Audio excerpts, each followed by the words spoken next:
quite sure he's right. A recession in Europe.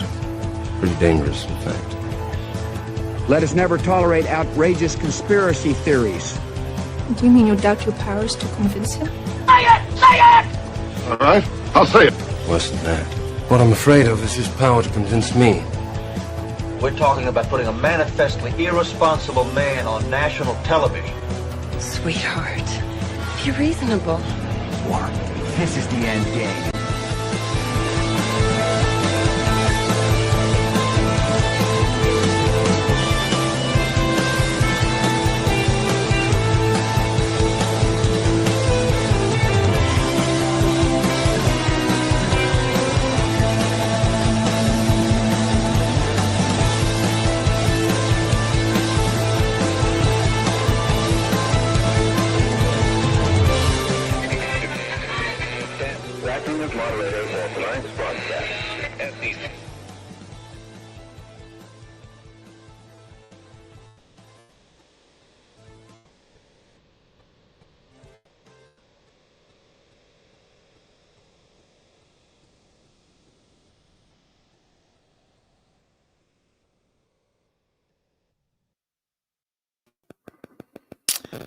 All right, everybody. It is Monday, March 10th, 2025, the 50th day of the Golden Age. I'm your moderator, Chris Paul. Let's be reasonable.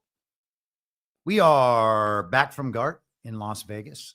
To those of you who were there, it was wonderful to see you all. Those are always a good time. We now have done 7 of them, so we're seeing many of the same faces over and over again, people who have become part of that broader Badlands community.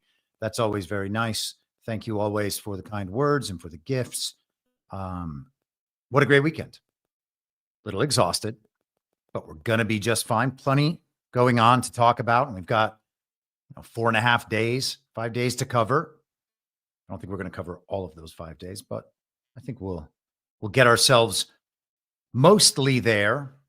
So welcome to another week in the Golden Age. We are leading up to what seems like it might be an inflection point toward the end of the week with a potential government shutdown and the confluence of a few other events at that time. So I suppose we will see how that goes. Today, we're going to talk about the blame game that seems to be heated. The seeding process is happening so that when there is that inflection point, people will blame it on Donald Trump, the negative aspects. And then, of course, the only solution will be a return to the regime and its policies. We talked a bit about the hijacking of the Great Reset narrative over the weekend at GART on the panels I was part of.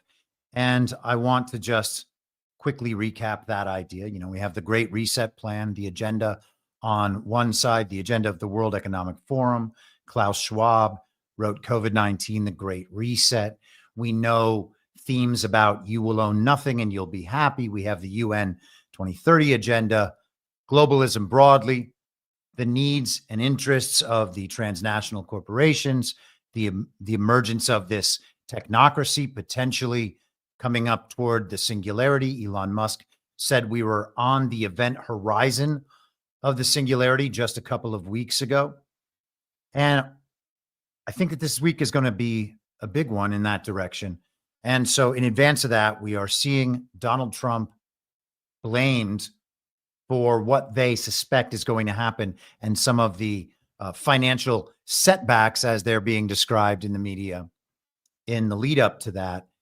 The goal, of course, when you have a plan like that or a series of plans among different factions, all headed in that direction, attempting to lead us into that age in their own way, making that look like the solution to everything. Donald Trump is grabbing onto that, turning it in a different direction, hijacking the Great Reset narrative.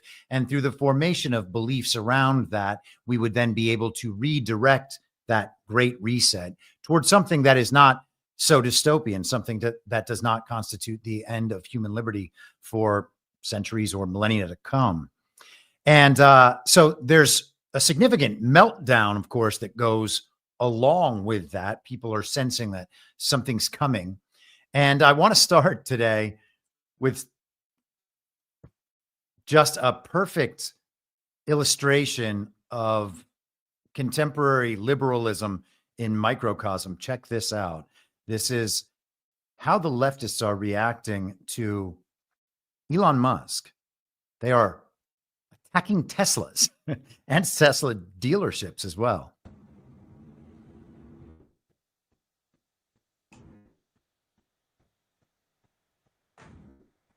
Some guy just running alongside a Cybertruck, trying to smash through the windows of the Cybertruck. Those things are like armored vehicles, basically. That's insanity. There was another post, I think highlighted by Elon Musk, of some liberal talking about how he wanted to chase down the driver of a Tesla Cybertruck and kick his ass, throw rocks through the windows of the Cybertruck. The media still has its effect on some of these people out there, and it is quite sad, but until that fever fully breaks, this is where we are going to be.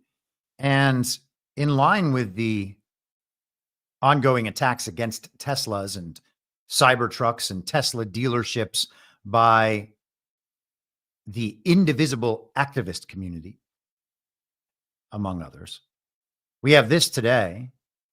Doge designer on X, formerly Twitter. First, protests against Doge, then Tesla stores were attacked.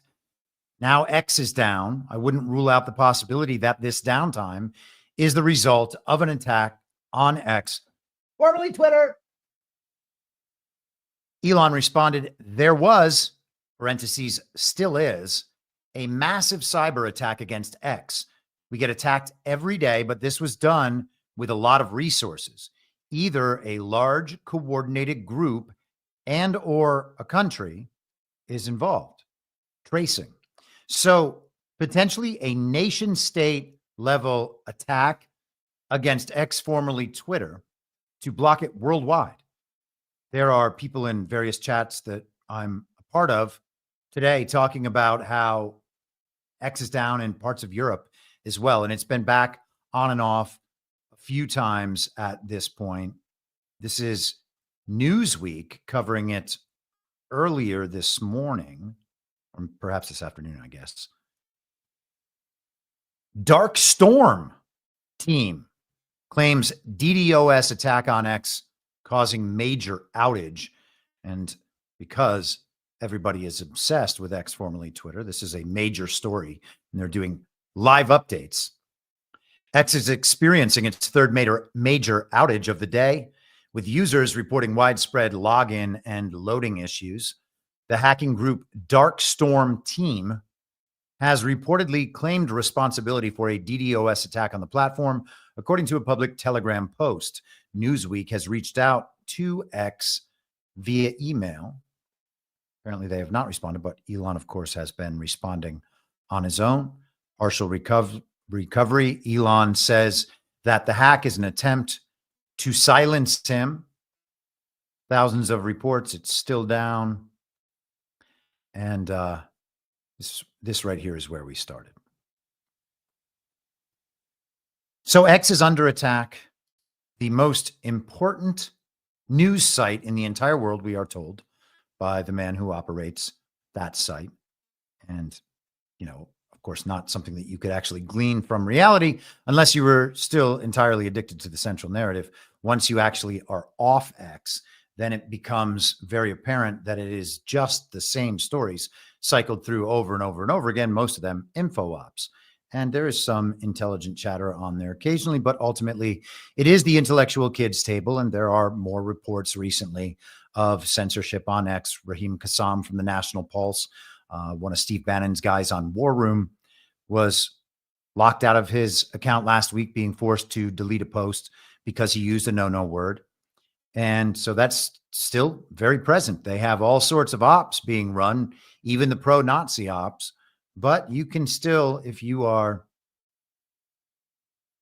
effectively a dissident at various times about various issues, you can still be locked out of your Twitter. There's some talk this week about the singularity. Steve Bannon had a guy named Mark Jeftovich on War Room this morning talking about how he believes the singularity has already happened. And this is something that I've been talking about for a long time. I did again over the weekend. The bad thing that we believe is coming from AI has already happened. Our reality is dictated in many ways by the machine, and we build on behalf of the machine. Burning Bright and I are covering the movie Transcendence from back in 2014 tomorrow night on Badlands Story Hour. And so we're going to talk about that extensively. But this is from Russian philosopher Alexander Dugin this morning. And he refers to a philosophy called the Dark Enlightenment. And so that is the neo-reaction, the movement that is primarily credited to Curtis Yarvin, who I largely don't agree with, at least in terms of how I see the world and how I see a new world emerging, and to the philosopher Nick Land, who I largely do agree with. And I think personally that he thinks too much of Curtis Yarvin, but that's just me. We'll see how the future actually does unfold. So Dugin wrote an article called, hold on. Well, that was going to pop up from Twitter, so we don't have that right now. That's impossible. But the article that he's commenting on in this Telegram post, and I wish I could share Telegram on this platform, but that's not possible. So I'm just going to have to read it to you. The article he's commenting on is called A Still Deeper State and the Dark Enlightenment. And in summation, the hypothesis, a deeper state, Silicon Valley tech oligarchs and right-wing accelerationists backed Trump to advance their own agenda. Something we've been talking about pretty extensively, led by figures like Peter Thiel and Elon Musk promoting dark enlightenment ideology. Again, I would separate the two of them. It seems like Elon Musk is doing something else. Elon Musk, in my estimation, is kind of a Judas goat, leading these tech libertarians, these neo-Kabbalists, into their own doom ultimately, or at least the doom of their agenda for the world, if not for them themselves. And I'm patient in observing that. It could be that Elon Musk is properly associated with these people. We'll find out eventually that he's actually not properly aligned with MAGA. And then in one way or another, that'll have to be cleaved and moved on from. But for now, in my mind, at least, these people are separate, but Dugin writes about them together, and he may well prove right.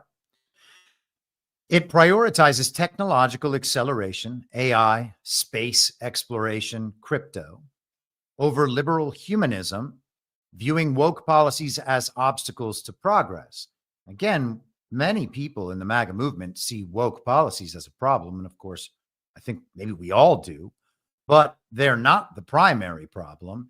And it's entirely possible to oppose woke ideology without actually being ideologically aligned with MAGA or having anything more than aligned interests for some period of time.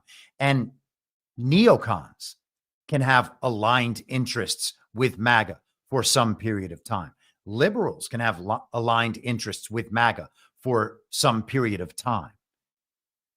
That's what the MAHA contingent is largely about. Many of those people do not align with Donald Trump on much of the rest, but they saw Robert F. Kennedy Jr. align his interests, at least ostensibly, with Donald Trump. And so they said, okay, well, I'm at least that much MAGA as long as MAGA is still MAHA.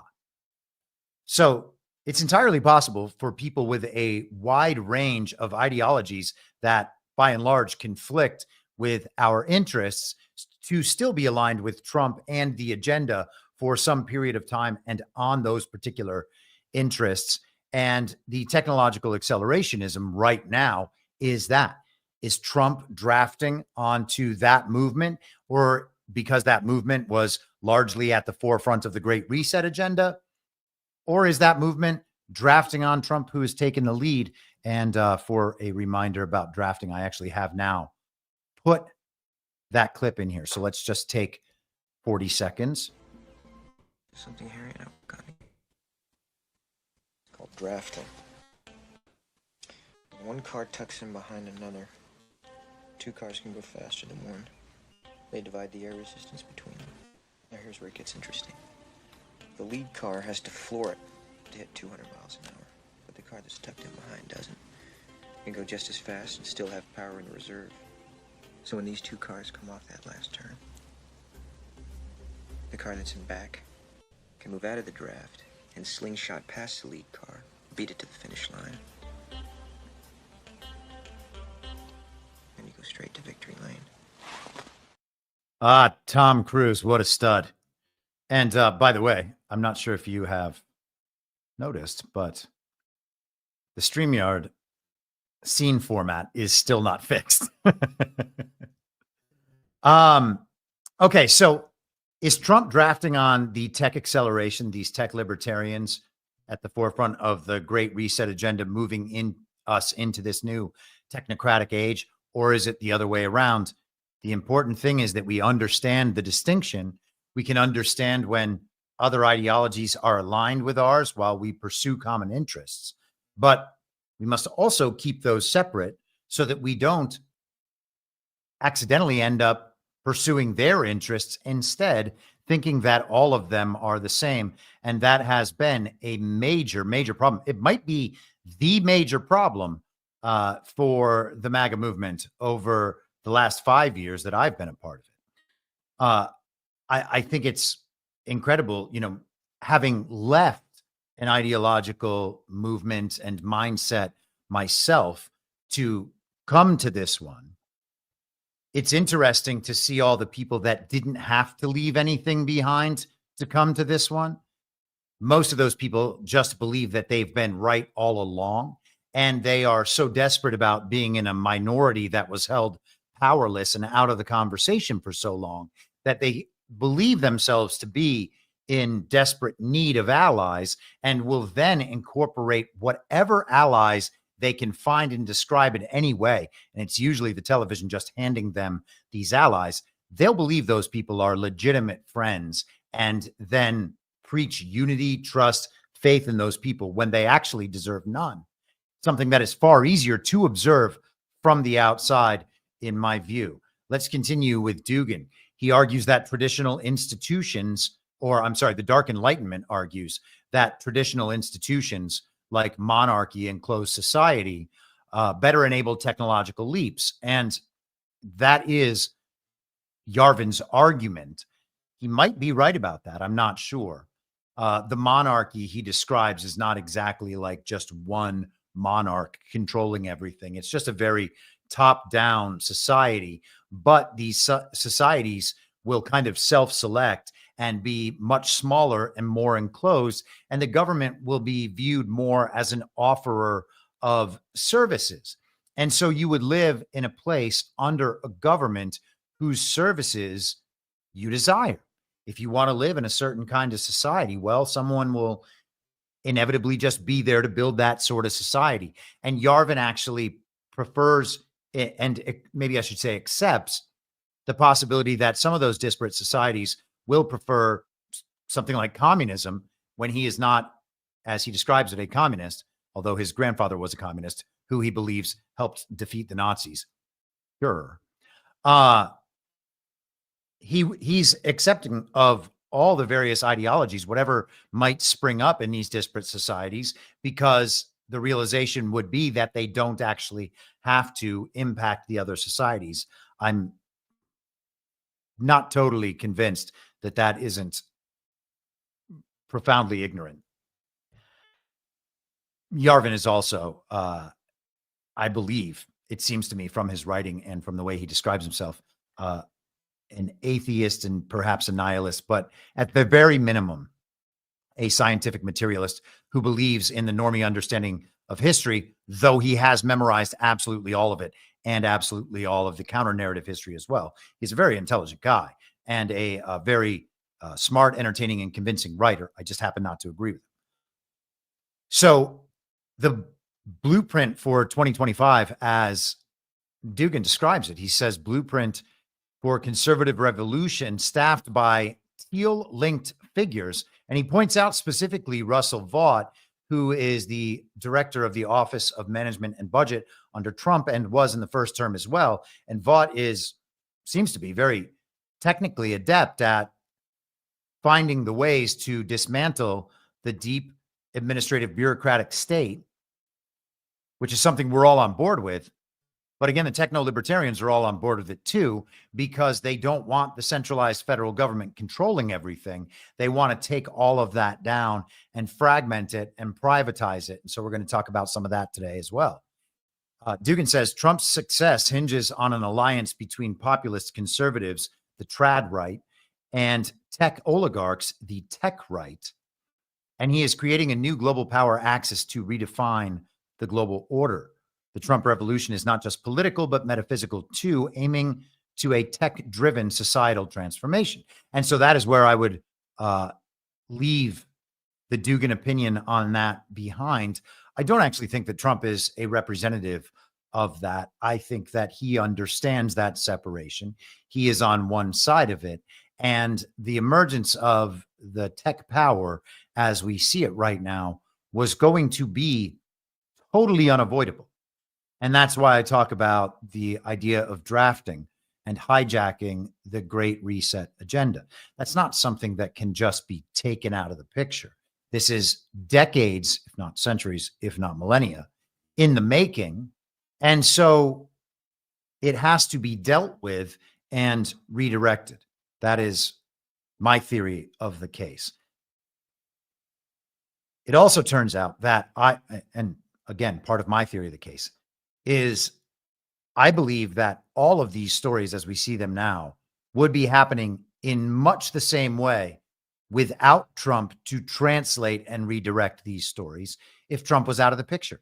And they tried to get Trump out of the picture. And it's possible that they thought they had Trump out of the picture at many times. I would suggest that the techno-libertarians and globalists were both in support of the neocon candidates that we saw run during the fake primary elections, Ron DeSantis in particular, but Nikki Haley, Chris Christie, those types. And then J.D. Vance, of course, as well, who is in that Yarvin Teal ideological grouping. And of course, he was brought up into public life and prominence by Peter Thiel himself. Of course, the flip side of the Peter Thiel aspect is the Mark Andreessen aspect. He's essentially the same thing on more of the tech uniparty left, sponsoring a website like Barry Weiss's Free Press. And of course, there are other ideological alignments that these people have. Now, in response to I just mentioned J.D. Vance, actually. Let's go about it that way. Over the last few days, I think many people have seen the emergence of these spectacular J.D. Vance memes, and people have gotten quite upset about them. People who are in love with J.D. Vance and cannot deal with, I guess they're just extremely triggered by these memes, but it was written up in the Daily Mail over the weekend to give you some idea of how big this trend in memes was. Look at that. J.D. Vance reacts to hilarious memes of his distorted face plastered all over social media. So J.D. Vance said he was okay with these. There's one of the memes. These are rather silly examples. There are much better ones. There's the Bob Ross, please and thank you. A lot of the meme was based on J.D. Vance's conflict with Volodymyr Zelensky in the Oval Office a couple weeks back, angry that Volodymyr Zelensky, the comedic actor from Ukraine, had not said thank you even once. So there's J.D. Vance as Fallout Goy, I guess. J.D. Vance as whatever that thing is. That one's hilarious. Is this Home Improvement? I don't know. Another great one. I'm sorry to those people listening to the audio. You're just not going to get it. There is J.D. Vance as the sphere in Las Vegas. That was amazing. I actually saw that thing over the weekend. I was not inside it, just from the outside, but very, very strange. There he is. What is this? A minion? Purple face. Okay, so let's see. I'm just going to go through these. Oh, it's Kevin James, not the home improvement. What was that guy's name? The assistant. Tim Allen's assistant in home improvement. Someone in the chat's going to say it. And I'm going to, I want to say it's Bob. I don't know it's Bob. Let's have a look at some of these other ones. There is JD right there. These just SpongeBob Square Vance. Vances with wolves. A Norman Rockwell JD Vance on both sides. Here we are. Collecting JD Vance Cabbage Patch. Are those Magic the Gathering playing cards? Miami Vance. JD Vance is Michael Jackson on the cover of the Thriller album. JD Vance from Dumb and Dumber. So you're telling me there's a Vance? JD Vance as Matthew McConaughey from True Detective. JD Vance walking the podium out of the Capitol on J6. JD Vance, POV, he didn't say thank you once. And this was, oh yeah, here we are. Vance Halen, Vance the Night Away. You might as well Trump. One of my very intelligent and hilarious friends said this was my favorite of the weekend. JD Vance as Sun Tzu. The Art of Please is the book. In war, the only thing that matters is your ally saying thank you once. And Vladimir Zelensky famously did not even say thank you once. That bastard. Here is another one of the greatest, but this is a movie. So it needs its own special moment. Where is this movie? Here we are.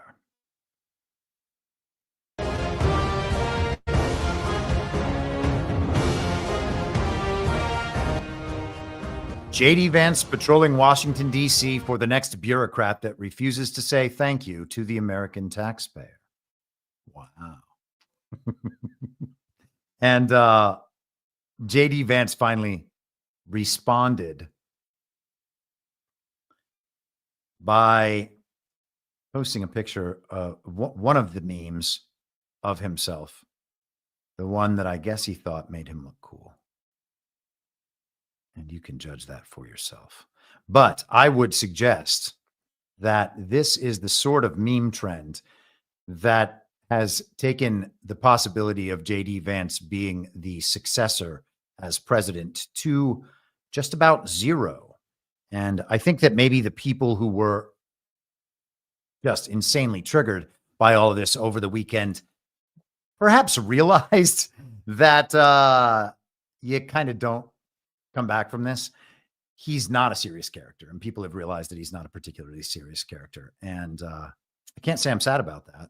We do not need to grovel about who the next president is going to be in nearly 4 years still. And people are already worried, oh, JD Vance has to be the next president. No, he doesn't. No, he doesn't. He's not our best chance to win. Doesn't matter. We don't even have real elections. And many people still don't care about real elections. It's funny, actually. I wasn't going to bring this up today, but might as well. It's quick. This morning, Elon Musk posted this on X, formerly Twitter. He responded to a post from Gunther Eagleman, who said, if we don't fix elections while we have the House, Senate, and presidency, we deserve to lose. Elon Musk responded 1,000%. So he agrees. But here's the thing. Elections need to be fixed at a state level. And people are still swayed by the illusion of red states. They do not understand that our elections are fake. they have ignored widespread efforts by the uniparty right to support the legitimacy of our 2024 elections. No one is claiming that elections were stolen, except for Donald Trump. Somehow people have taken on the notion that admitting our elections are fake would somehow discredit Donald Trump's clear and overwhelming mandate from the people, or make him not president, like he's just going to vanish. Joe Biden remained in his position as fake president for 4 years because people weren't even willing to call Joe Biden a fake president, despite it being obvious that he never received 81 million real lawful American votes. And yet somehow people think that calling into question the integrity of our 2024 elections is going to mean that Donald Trump doesn't get to be president anymore. It's crazy. He has an overwhelming mandate from the people. That's the only thing that matters. And Donald Trump did say, sports has always been something that Americans rally around to come together. They really do. You won the popular vote. You won all the swing states. But still, Kamala Harris got 75 million votes in the country. Well, if you believe the whole thing. Yeah, okay. Let's just say it is ridiculous. That the election was as it was. Excuse me. There are 7 swing states. I won them all. You did by a lot. But let me just get to the dismount here. And I won the popular Have vote. you thought about how to try to... If you believe the whole thing is ridiculous. In that same interview, he also called J.D. Vance the non-successor. So I don't know what you want me to say. But yes, our elections, considering that the idea that we need to preserve some sort of unity or grovel before certain characters, and the leverage point on that is a fake election to be held. Let's do the math quickly.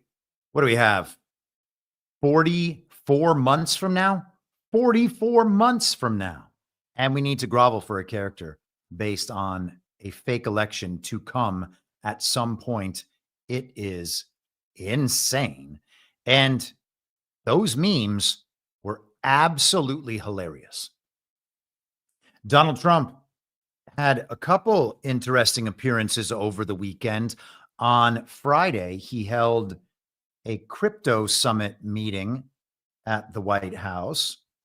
And let me find, where is my wonderful clip? There it is.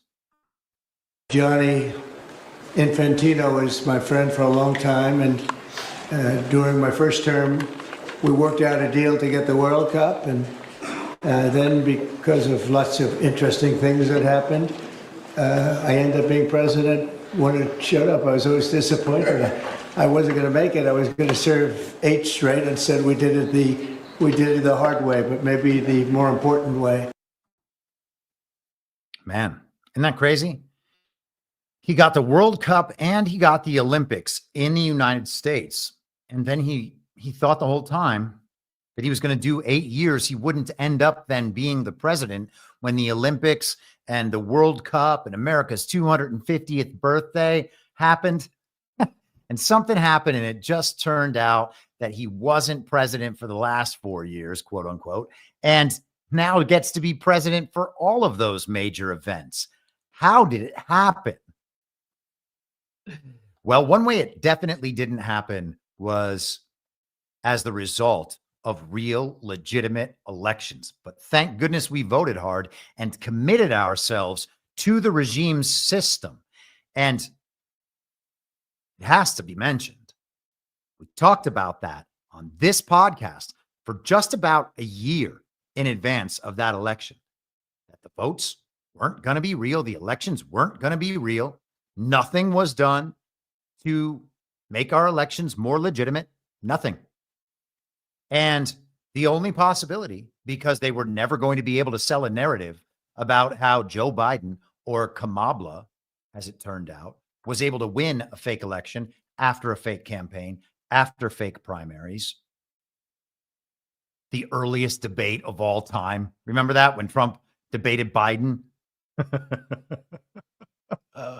They were going to take him out for old age. Trump showed him off to the whole nation. They debated before either of them was even officially the candidate. Have to get Joe out there because they needed to get rid of him. Replace him with Kamala, at least in the story. They were never going to be able to sell that to anyone. So the best option for the regime in that scenario was to loudly and proudly announce that Donald Trump won the election on election night so that no one would look at the elections. No one would think about them. Doesn't matter how ridiculous and impossible the results were in North Carolina or Arizona or anywhere else. Doesn't matter that Trump has an overwhelming majority and won all over the country. He talks about it now. He won something like 2,700 counties compared to 500 counties. But yet we have a razor thin margin in the House and the Senate. The whole thing, as Trump says, is ridiculous. The best they could do was tell the country a story about how Trump won and hope that everybody just fell back to sleep. They would fill up the down ballot races in the House and the Senate and in state governments and local governments with uniparty candidates, tools of the machine, and everyone would just simply forget about our elections. I talked about how we would be getting the hose again if we were going to go out there and vote hard and not admit that our elections were fake and demand they be fixed. And that is exactly what we will be getting. It is impossible to have predicted that exact scenario if our elections were real. So let us continue on. Donald Trump yesterday was on Sunday mornings with Maria Bartiromo on Fox News or Fox Business. I can't remember exactly, but let's start here. America is back. Momentum is back. Our pride and spirit are back, and we're just getting started. Right. What do you specifically want America to look like in 4 years when you're done? Well, I want a dynamic country where the private enterprise carries the day, not the government. And I want a strong country militarily. We need that nowadays. You can see that probably better than ever before. So I rebuilt our military. A lot of it was given away to Afghanistan, but it was a lot, but a very small portion, in all fairness. But when you think about the billions and billions of dollars that was just handed over, but I rebuilt it. We're going to be rebuilding it again because we need that. We always need that. But we're doing a series of incentives, tax incentives and other things. The tax bill, I think, is going to be very important. The Democrats will fight us all the way. One thing I learned the other night, again, I could say, because it's my fifth such speech. And at the beginning, I said, I didn't know it was going to be as pertinent as it turned out to be, that no matter what I do, this group of people in front of us, I could come up with the cure to the worst disease that the world has ever seen. I gave other examples. I said, no matter what I do, they're going to sit there angry, insolent. You just see it. I mean, you see it, you can feel it. No matter what I say, no matter what I do, no matter who it is, they won't stand, they won't applaud, they won't clap. They'll just sit there with sour faces. And that's what they did. And, you know, it was interesting. I said, I wonder if I should put this in, but it worked out to be true. And I think by putting it in, I showed that it was true. And it's sad because we're doing great things in this country. This country's really got a chance to be pretty quickly great again. I think the country's got a big light over it right now, and I've been told this by even other foreign leaders. We had Modi, we had everybody. We had from France to India to about 12 that want to come in. They all want to be here. Every one of them wants to be here. We had the Prime Minister of the United Kingdom who was here, and he couldn't believe. He said the difference in terms of the feeling about the United States is very different. It feels that we're back, we're respected again. We are respected again. And in a way, we're back, and it's only been a few weeks. So we're back. He talks about the goals for the next 4 years. And he also mentions that moment from the speech before the joint session of the Congress last Tuesday, when he preemptively called out what the Democrats would be doing throughout the speech. They would be ignoring him. They would be mocking and ridiculing him, at least attempting to do that. They would be heckling and attempting to disrupt the speech. And ultimately, they would show themselves to be as anti-American as can be. All of the Trump actions from the first 50 days that the American people, by and large, consider major wins for Donald Trump were being reconstrued as major losses by the Democrat Party. They're unable to give him credit. And it's just funny how he says that. I don't know what's wrong with them. Maybe they weren't allowed to do it. Let's move forward here. So CNN today had this as their top story. Cracks are forming in America's economy. Trump is a big reason why. So any potential economic disruptions, we're already dealing with some of that with the markets this week. Same thing with last week. And all of that is going to be blamed on Donald Trump. We talked about that last week. They were attempting to blame economic decline on the tariffs. And then after they went hook, line, and sinker around that narrative, Donald Trump announced, the tariffs are they're actually going to be paused until April 2nd. I would do it April 1st, but that's April Fool's Day. So we're going to do it April 2nd. Maria Bartiromo asked him about that yesterday. The economy for a moment, because there are rising worries about a slowdown. You've got the Atlanta Federal Reserve saying we're going to have a contraction in the first quarter. Look, I know that you inherited a mess, and you said that the other I've only night. been here. But are you expecting a recession this year? I hate to predict things like that. There is a period of transition because what we're doing is very big. We're bringing wealth back to America. That's a big thing. And there are always periods of, it takes a little time. It takes a little time. Can you give us a sense of whether or not we are going to get clarity for the business community? Well, I think so. But, the tariffs could go up as time goes by, and they may go up. And, I don't know if it's predictability. I think so that's not clarity. No, I think that they say that. It sounds good to say. But for years, the big globalists have been ripping off the United States. They've been taking money away from the United States. And all we're doing is getting some of it back. And we're going to treat our country fairly. I wanted to help the American car makers until April 2nd. April 2nd, it becomes all reciprocal. What they charge us, we charge them. It's a big deal. But what they charge us, we charge them. But this is short term. And I felt that for the good of the American car makers and the MCA, the USMCA, it's Mexico, Canada. I thought it would be a fair thing to do. And so I gave them a little bit of a break. All right. So right there, you have the subject matter of that's what's being used to place the blame on Donald Trump, to tie any of this economic downturn as they're describing it.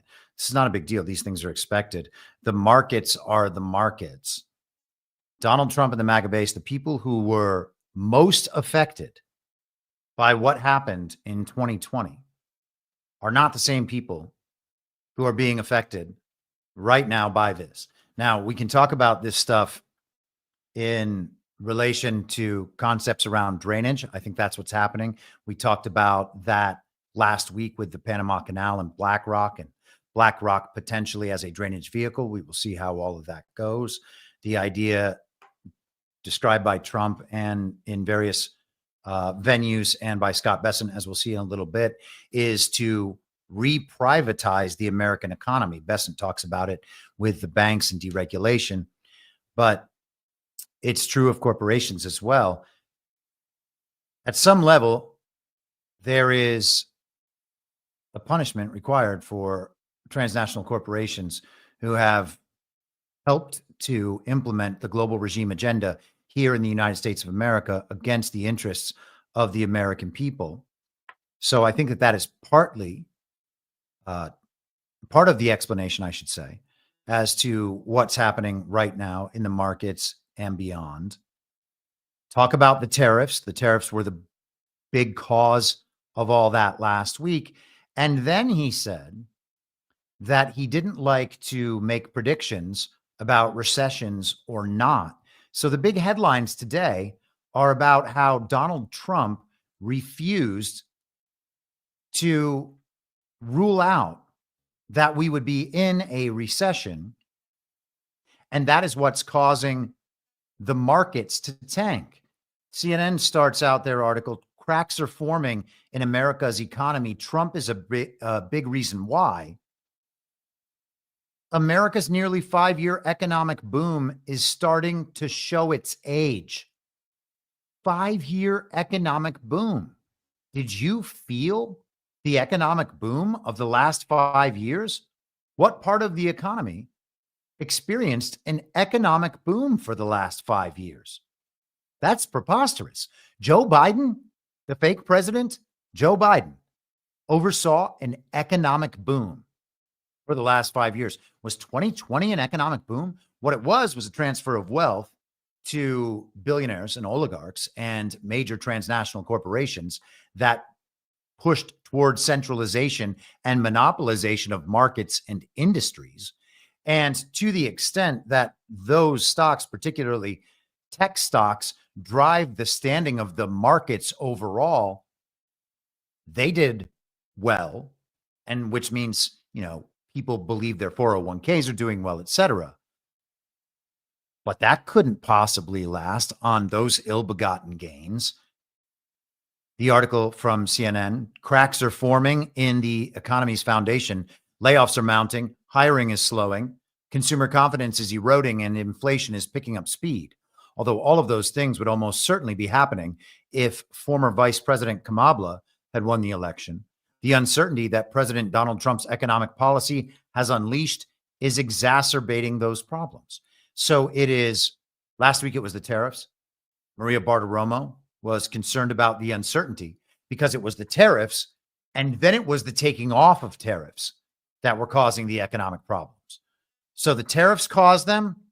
Taking the tariffs away, you would think, if the tariffs caused them, taking the tariffs away would stop causing them. But no, that caused them more.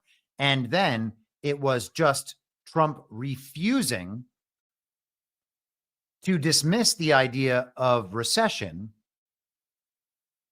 that was actually to blame. Stocks slump after Trump declines to rule out recession. That's today in ABC News. Pretty incredible, isn't it? All of these things can explain this economic issue. Tariffs, not tariffs, Donald Trump refusing to rule out recession. And you might remember that during the fake and illegitimate Biden administration, those 4 years, that pause that Donald Trump often talks about. The definition of recession, much like the definition of vaccination, was changed. It used to be 2 consecutive quarters of economic decline, or maybe it was even the slowing of growth at that point. But that was no longer the definition. It didn't matter how many consecutive quarters they had. It was an economic boom, we are told. An economic boom.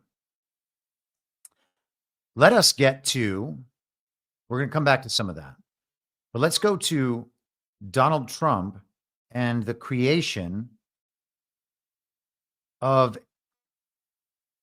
a strategic reserve for cryptocurrencies. This is Trump on Thursday in the Oval Office. Signing, this is very historic, an executive order establishing a strategic Bitcoin reserve and digital asset stockpile. This is a promise that you made throughout the campaign, and today we're keeping that promise.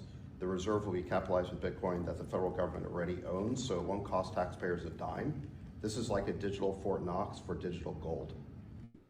And premature sales of Bitcoin over the past years cost American taxpayers over $17 billion in lost value because we didn't have a long-term strategy. Right. Now we do. So. And this is something you believe in? 100%, yeah. Okay. And the whole community believes in it. Very good. And I made the promise, right? Absolutely.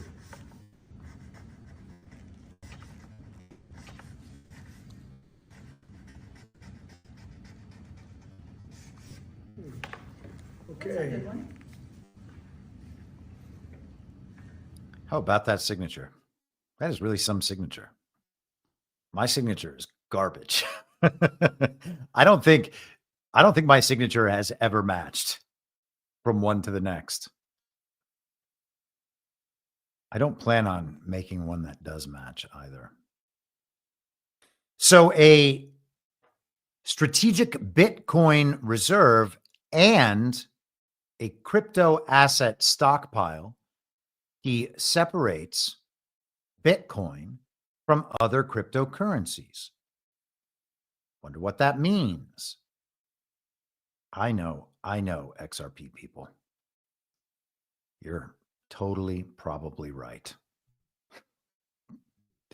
The same way that the HD DVD player was going to outcompete Blu-ray. Oh, look at this article about how much better the technology is. By the way, I'm not suggesting that the technology is not better in certain ways. It's about whether or not it is the winner. It seems not to be, but we don't need to get into that part of the conversation. That is a very sensitive topic these days. So from that cryptocurrency meeting, here is, if I can just pull this up, hold for processing. Donald Trump. We'll also explore new pathways to accumulate additional Bitcoin holdings for the reserve, provided it's done at no cost to the taxpayers. We don't want any cost to the taxpayers. In addition, my order directs federal agencies to conduct an inventory of all crypto assets currently held by the U.S. government and determine how they can be transferred easily to the Treasury. Non-Bitcoin digital assets will be held in a new U.S. digital asset stockpile where they will be managed properly. My administration also is working to end the federal bureaucracy's war on crypto, which was really going on pretty wildly during Biden until the election came about. About 5 months before the election, he became a big fan because he heard how many people were in favor of it and how many people love it and respect it. But I guess it didn't work out too well for him. People understood what was going on and paved the way for groundbreaking innovations in institutional finance. Under the Bitcoin administration, regulators strong-armed banks. I mean, they really did. They strong-armed banks into closing the accounts of crypto businesses and entrepreneurs, effectively blocking some money transfers to and from exchanges, and they weaponized government against the entire industry. But I know that feeling also. Maybe better than you do.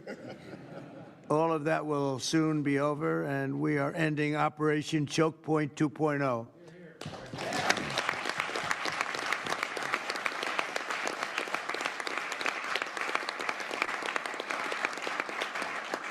Now, some people really suffered. It was ridiculous what they were doing, but. So ending Operation Chokepoint 2.0, bringing in the Bitcoin strategic reserve and the digital asset stockpile. What is Operation Chokepoint 2.0? Well, this is Wikipedia. Operation Chokepoint was an initiative of the United States Department of Justice beginning in 2013, which investigated banks in the United States and the business they did with firearm dealers, payday lenders, and other companies that, while operating legally, were said to be at high risk for fraud and money laundering. This operation, disclosed in an August 2013 Wall Street Journal story, was officially ended in August of 2017, and the FDIC, the Federal Deposit Insurance Corporation, settled multiple lawsuits by promising to Congress additional training for its examiners and to cease issuing informal and unwritten suggestions to banks. These are some categories, merchant categories, that the FDIC listed as being associated with high-risk activity: fireworks sales, government grants, home-based charities, lifetime guarantees, lifetime memberships, lottery sales, dating services, credit repair services, coin dealers, ATM operators, racist materials. I didn't know that was such a big market. I thought it was a kind of open market online, but that everyone just sold those for free.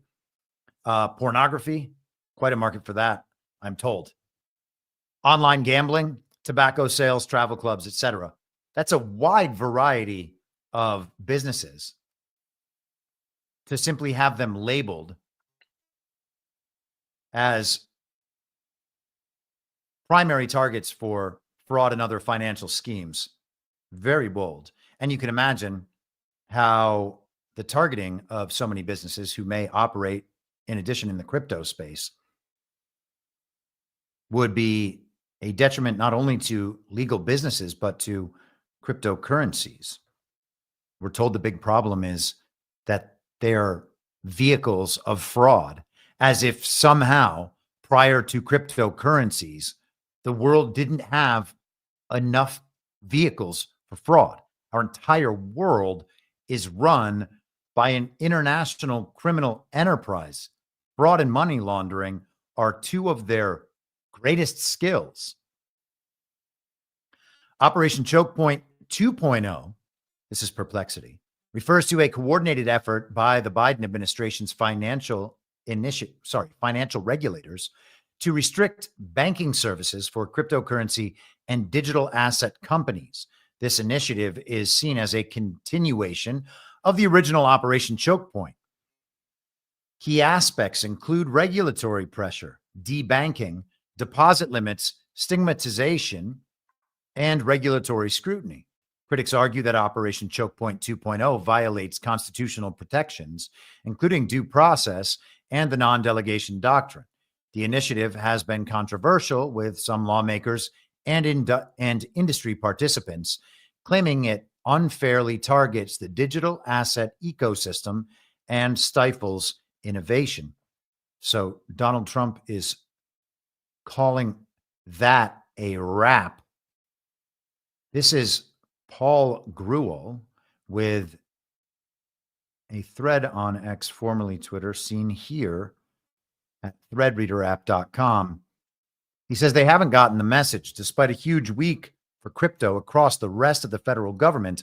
On this late Friday night over at FDIC Gov, staff still continue to resist basic transparency into Operation Chokepoint 2.0. A few stark examples. One of our requests concerns FDIC's representation in a hearing before the court that the agency had conducted due diligence to ensure that no documents were destroyed. We asked FDIC to describe what example that due diligence was, but FDIC has repeatedly refused to do so, and now takes umbrage at the request to explain the basis of its assertion to the court. In response to our requests for FDIC guidance or policies on processing FOIA requests directly relevant to our policy or practice claims, the agency has produced only snippets from a few documents that have little to nothing to do with the specific FOIA policies or practices that History Associates has challenged in its amended complaint. What exactly are they hiding? And then there are other redactions. 53 pages are redacted in their entirety, and many other pages contain heavy redactions, rendering the documents unintelligible. When we ask for an explanation for the majority of these pages, we are told absolutely nothing. So Coinbase, by the way, is deeply involved with this issue as well. Coinbase is one of the primary, if not the primary, digital asset exchanges. It's kind of potentially, in my view, maybe a central bank for cryptocurrencies. Potentially, I suppose, Michael Saylor's company, formerly MicroStrategy, now just Strategy, may be as well. Interestingly, a man running for Florida governor against what is suspected to be the wife of Ron DeSantis, Casey DeSantis. That man's name is Byron Donalds. He is recommending a Bitcoin reserve for the state of Florida. 0.27 is the price. President Trump has a plan for a strategic crypto reserve. Now, Congressman Byron Donalds wants to do exactly the same thing for the state of Florida. He's here now, gubernatorial candidate, Congressman Byron Donalds. What do you think a crypto reserve would do for the state of Florida? Well, Stu, it's great to be with you. Want to be very clear on this. What I'm proposing in Florida is a Bitcoin reserve, not just pure crypto. Crypto's a lot of different currencies in a basket. Bitcoin is proven to be a holder of value over the long term. Stu, I remember back in 2015 when Bitcoin was just this new niche thing that was starting up. You could have picked up a Bitcoin for $500 a coin. Now 82,000 at the current level. It was at 100. It was lower than that last year. What Bitcoin has proven, because there's only but so many coins that can ever be created, that's the entire way it was structured, is that it could be similar to gold in a holder of value over the long term, especially considering the fact that through our current Federal Reserve System, the dollar actually is diminished over time, the way that the Federal Reserve prints dollars, because of Congress's reckless inability to control spending over the long term. So having a Bitcoin reserve as a part of your portfolio actually helps to provide value for the state long term. But Congressman, there's a point of principle involved here. Why should the government support a particular asset class? I mean, you could have a national S&P 500 stock reserve, and the government would be backing stocks. What you've got is a crypto reserve, so the government is backing that asset. What happens if it goes down? You've no guarantee it's going to go up. No, there's no guarantees in anything, but there's a reason why we also have strategic petroleum. Like, we do hold in a state's portfolio a basket of securities. In the pension funds in every state in the country, there's a basket of securities that uphold that pension fund. Why do we do that? Because there is a generally held belief that securities over time will outstrip inflation and they will outstrip tax policy. And so there's an ability for people to increase their portfolios. I mean, that's basic portfolio theory right there, Stu, for anybody who has a 401k. They put it in securities. There's no reason that the state can't mirror some of that with a Bitcoin reserve. And I will also add, again, if you look at the trend lines over the last 10 years, it's without a doubt, it's been able to not just hold its value, it's massively expanded its value. And considering what is happening with fiat currencies, including the US dollar, there's no reason to think that the Bitcoin valuation won't be able to stabilize itself or grow over the long term. Last thing. So all those points are well taken. I can't tell you that he's right. I think it's right. That's my view. You're going to have to form your own view on that. Everybody is responsible for their financial decisions. But it seems like things are headed in that direction. Now, things that are not headed in that direction are the current fiat price of a range of cryptocurrencies. And as we said earlier, stocks, Bitcoin is now down below 79,000 from its peak of around, I think, 107 or 108,000. I have no problem with that whatsoever. I don't judge the long-term success of Bitcoin based on its current fiat price.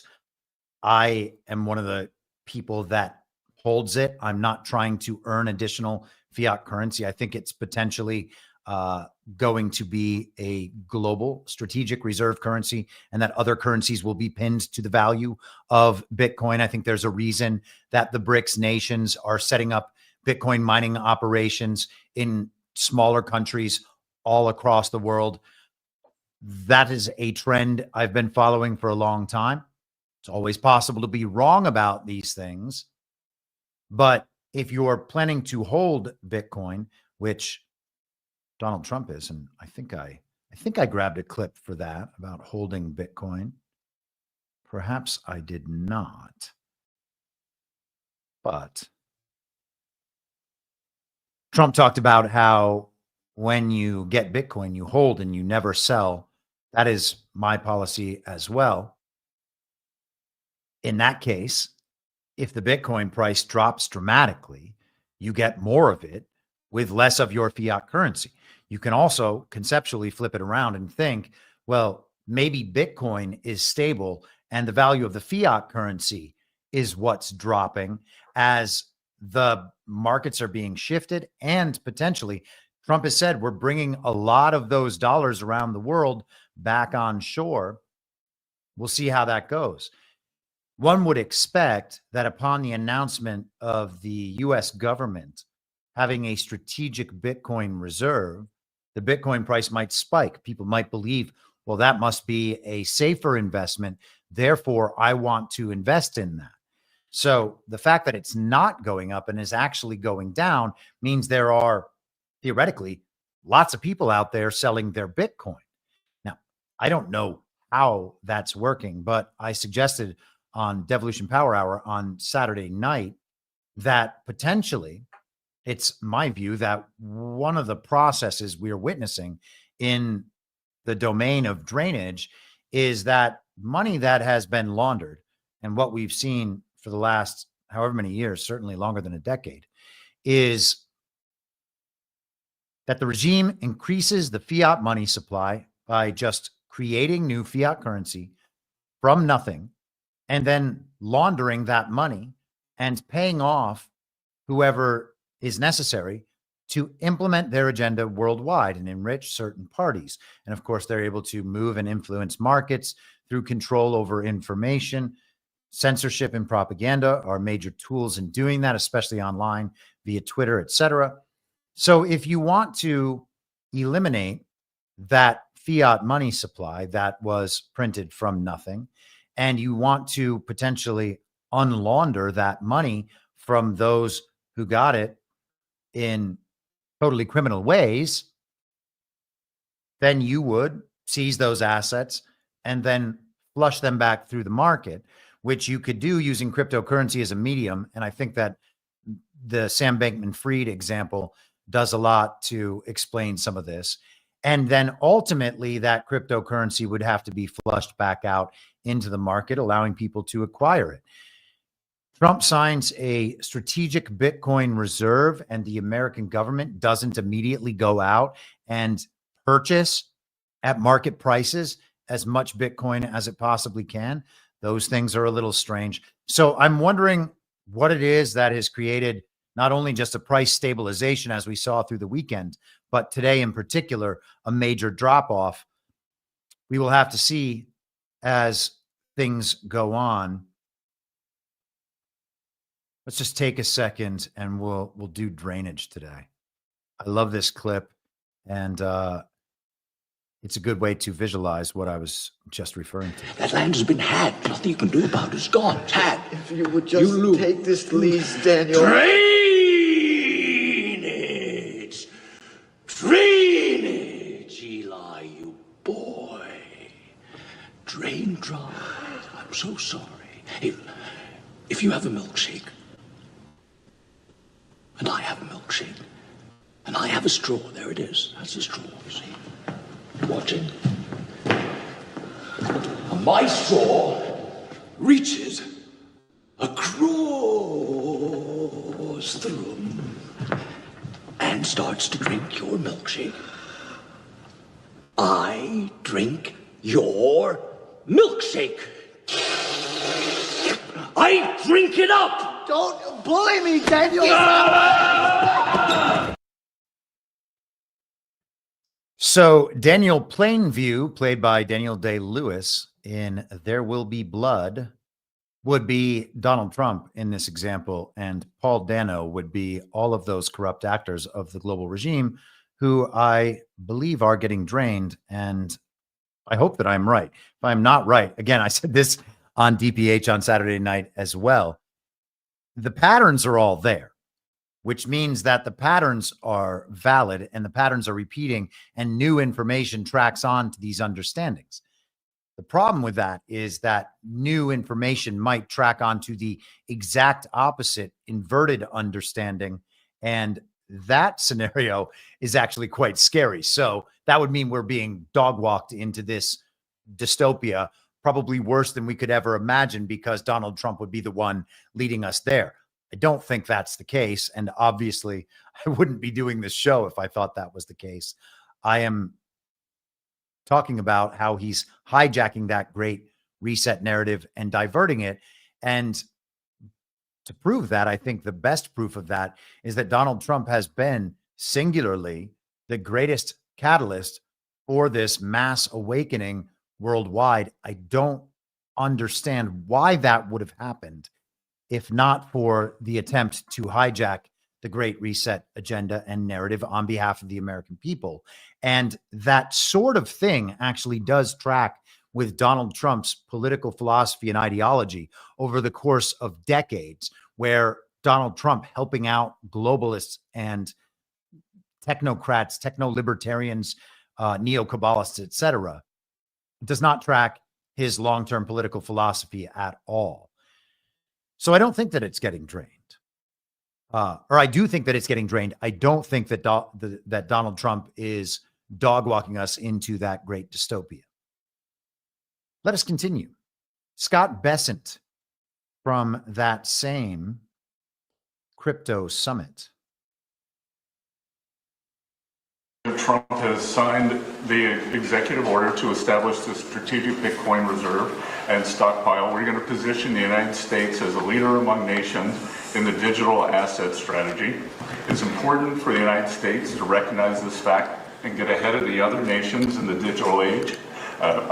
We applaud the President's direction to use the digital assets already in possession of the nation, and we are going to establish this Bitcoin reserve.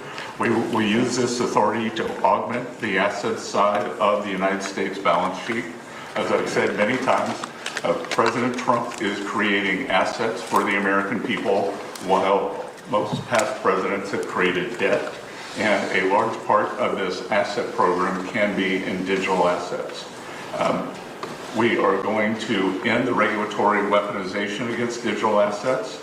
The Biden administration's actions did nothing other than punish innovators, and that all of you have made it here today is really a testament to your fortitude.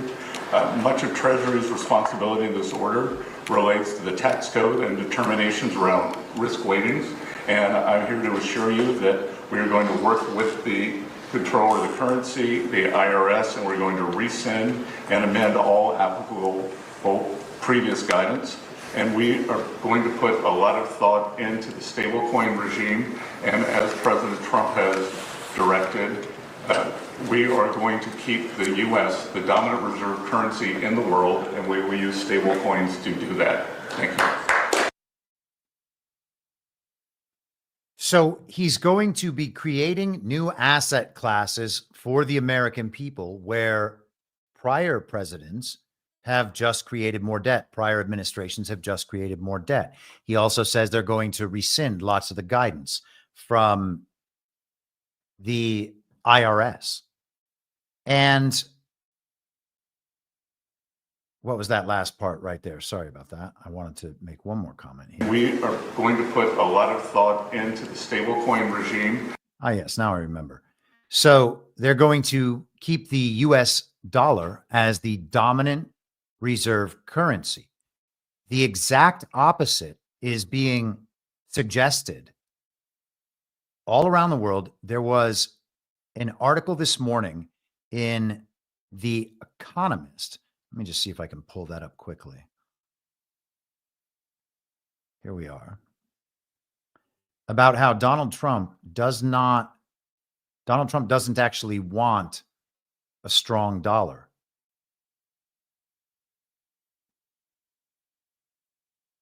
Here's the headline. Does Donald Trump really want a weaker dollar? And pardon, this is from yesterday.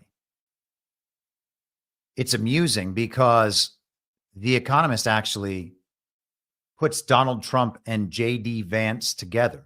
So they admit that Bessent wants a strong dollar and says Donald Trump and J.D. Vance, as if Vance has anything to do with it, are interested in pursuing policies that will only weaken the dollar. They say the Trump administration is not speaking with one voice. Scott Bessent, the new Treasury Secretary, has stressed that the strong dollar policy is still in place, but both President Donald Trump and J.D. Vance, as vice president, have argued for a weaker currency, saying the greenback strength is a problem for American industry. Messrs. European nonsense. Trump and Vance may therefore welcome the fact that their new ultra-aggressive trade policies are ripping through currency markets. why is Vance being tied to this policy? These are not Vance policies, they are Trump policies. Skipping down, they write, what would a weaker greenback mean for the world? The past decade has been especially difficult for emerging markets where firms and governments borrow in dollars. A slump would provide them with some relief. In America, the immediate impact would be felt most keenly by the Federal Reserve. The country is less import dependent than many others, but a declining dollar would, by driving up the cost of imported goods, complicate the already difficult task of managing persistent inflation. And The Economist, of course, is a mouthpiece of that global regime. There is no doubting that. So it is key to understand that that is their perspective. And they have no interest in making Donald Trump look good in any way, though they might have interest in making J.D. Vance look important. Scott Bessent also gave a speech before the New York Economic Club. Actually, before, the one last thing I wanted to say about that Bessent clip. So he wants to keep the dollar strong. He wants to do that with the use of stable coins, and that would be Tether. And all of that aligns really interestingly with Rumble as an emerging free speech and video platform, because Rumble is soon to be implementing Bitcoin payments. So if you want to make donations or leave Rumble rants in Bitcoin or in Tether. So they're incorporating both of those onto the platform, which is really interesting because Rumble, of course, is tied in with Truth Social.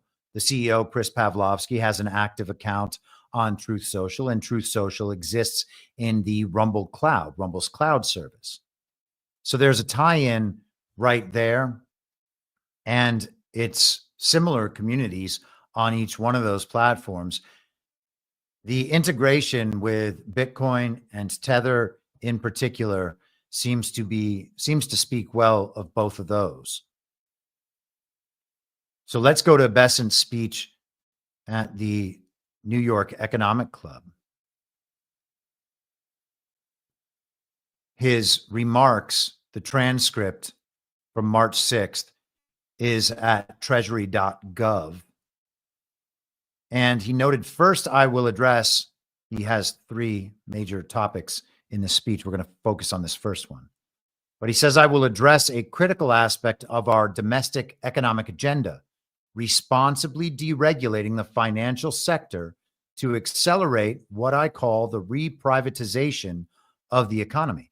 And so the only reason for a re-privatization would be that first something had been nationalized. That is a pretty bold statement when we're talking about the banking industry at large. He says I began my financial career as a financial sector analyst. I quickly learned that a strong yet efficient regulatory framework is needed to mitigate risk and protect taxpayers' hard-earned dollars. The regulatory overreach of the past few years in pursuit of political agendas has missed material risk, stymied growth, and squashed innovation. The Trump administration aims to make financial regulation more efficient, effective, and appropriately tailored.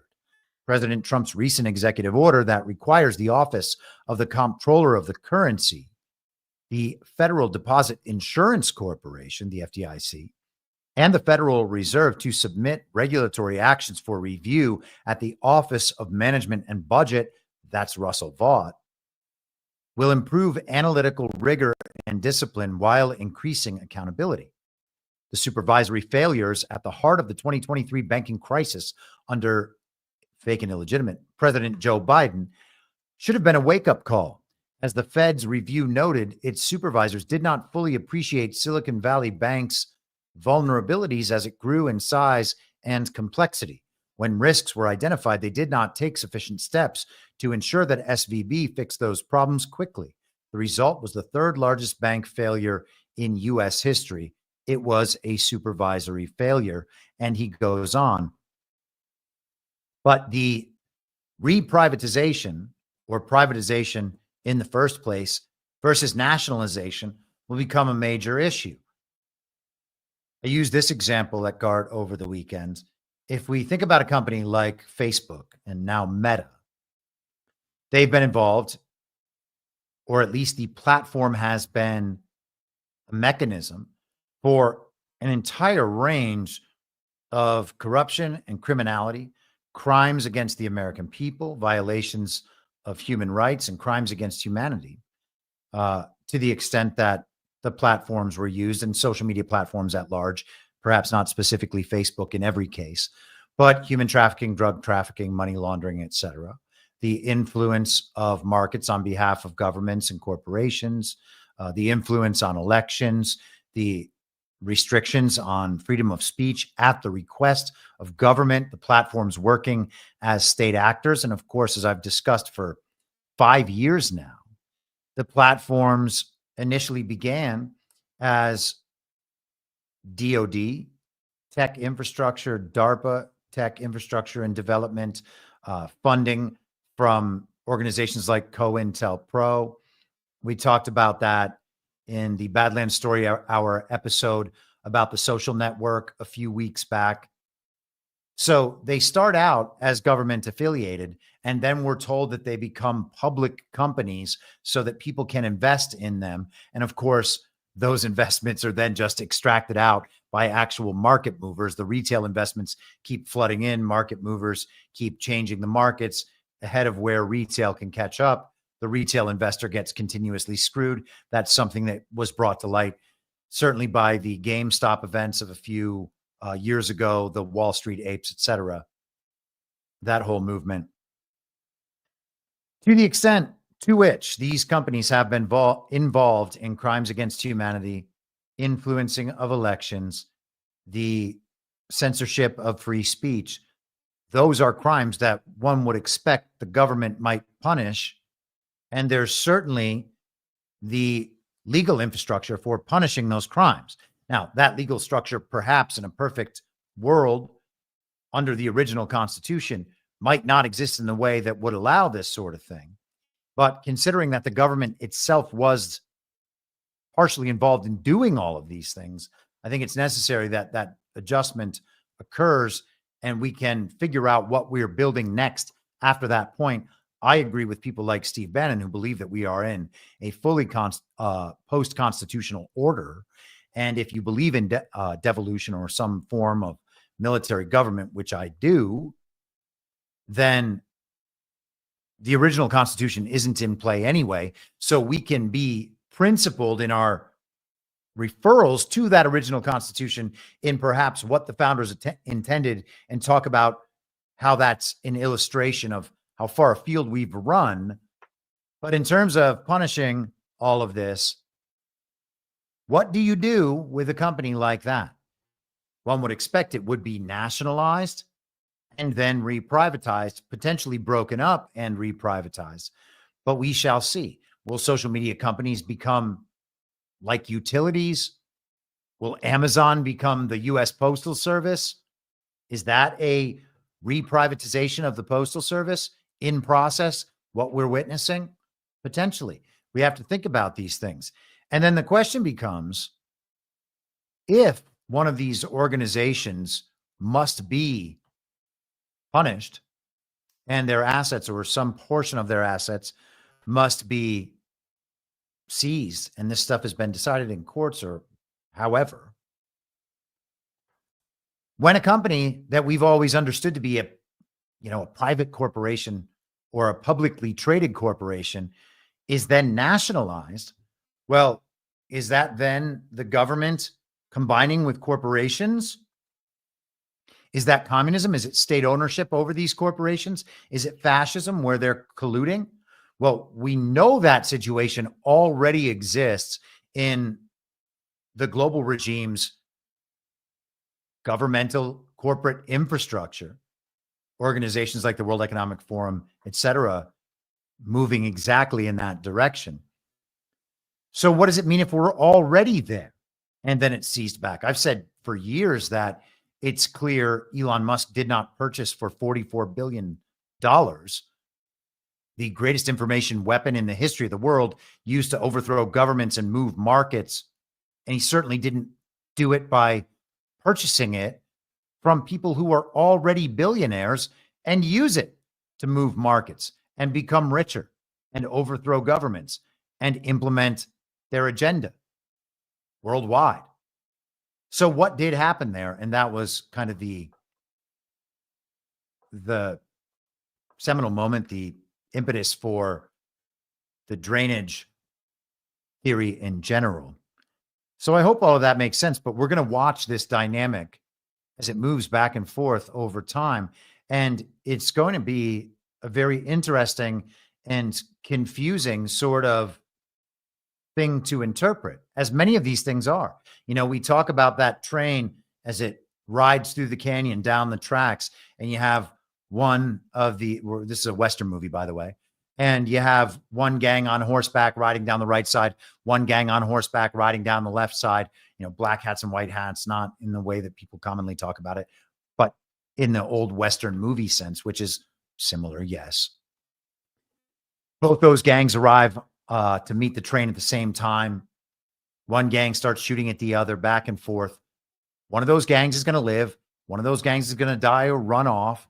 And it's important to know which one it is.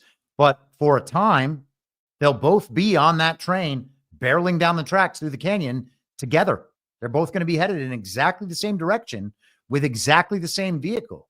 And it's going to be a matter of who wins that battle after they're both already on the train. And I would suggest, as we started out, that that's exactly where we are with the tech libertarians and the rest of this great reset agenda.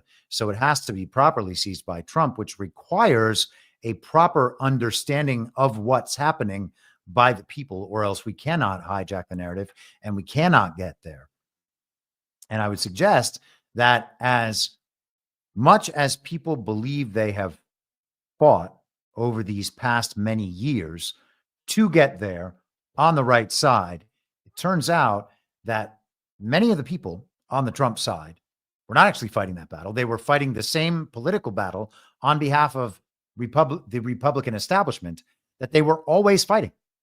And maybe their political views about their ideology have changed. They have shifted from Mitt Romney to J.D. Vance, which isn't actually shifting, or they've shifted from John McCain to being, rather than a warmonger neoconservative, now they are an anti-war kind of Trump, but still establishment GOP conservative, someone like Ron DeSantis, or again, J.D. Vance, saying, no, well, you know, we shouldn't be funding Ukraine, but of course it's all real. And these are still democracies and blah, blah, blah. There are many people who voted for Donald Trump and are still total neocons when it comes to Israel and when it comes to the view of America's role in the world. And so the interests are aligned, but that doesn't make them the same interests. It just so happens that we are riding down the tracks through the canyon on the same train for now. That thing's still going to split off. And you can see it in some of the, even among the kind of MAGA base, you can see a difference forming between the people who are just invariably trusting the plan forever, not bothering to understand the plan. And of course, they cannot describe what the plan actually is. They just know that there is a plan, and that any criticism of anyone around Trump threatens unity, which is going to kill us in the 2026 midterms. And it's going to make it so that J.D. Vance can never be our new ruler, and grovel, whatever. Okay, let's take a brief break. It was an hour and a half opening rant. I saw some Rumble rants. John in Connecticut, $5 on elections. One can't support, meaning vote for, a reconstructed government without committing the crime of rebellion against the organic constitutional government. This is what's going on. And another $5 rant. He says the pre-14th Amendment organic constitutional government. And I would suggest pre-11th Amendment as well. I would also suggest that because we have a bunch of people watching today, if you are watching on Rumble, please go ahead and hit that thumbs up. That does help the videos do whatever they can do within whatever algorithm Rumble has for its leaderboard and its recommended videos, etc. If you could do that, that would be absolutely great. And Cara MAGA, I see your Rumble rant as well. And don't worry, we're getting there. It's great timing. I got to tell you, great timing. We're almost to the moment everyone has been waiting for. This is the New York Post from over the weekend. Actually, this article is from yesterday, but the story was from the end of last week.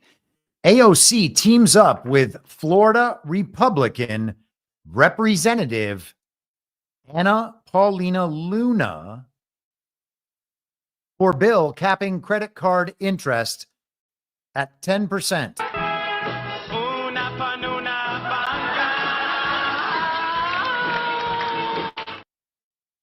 Yep. Wow. Also, Cara MAGA $20 Rumble rant said APL, and we know what that means.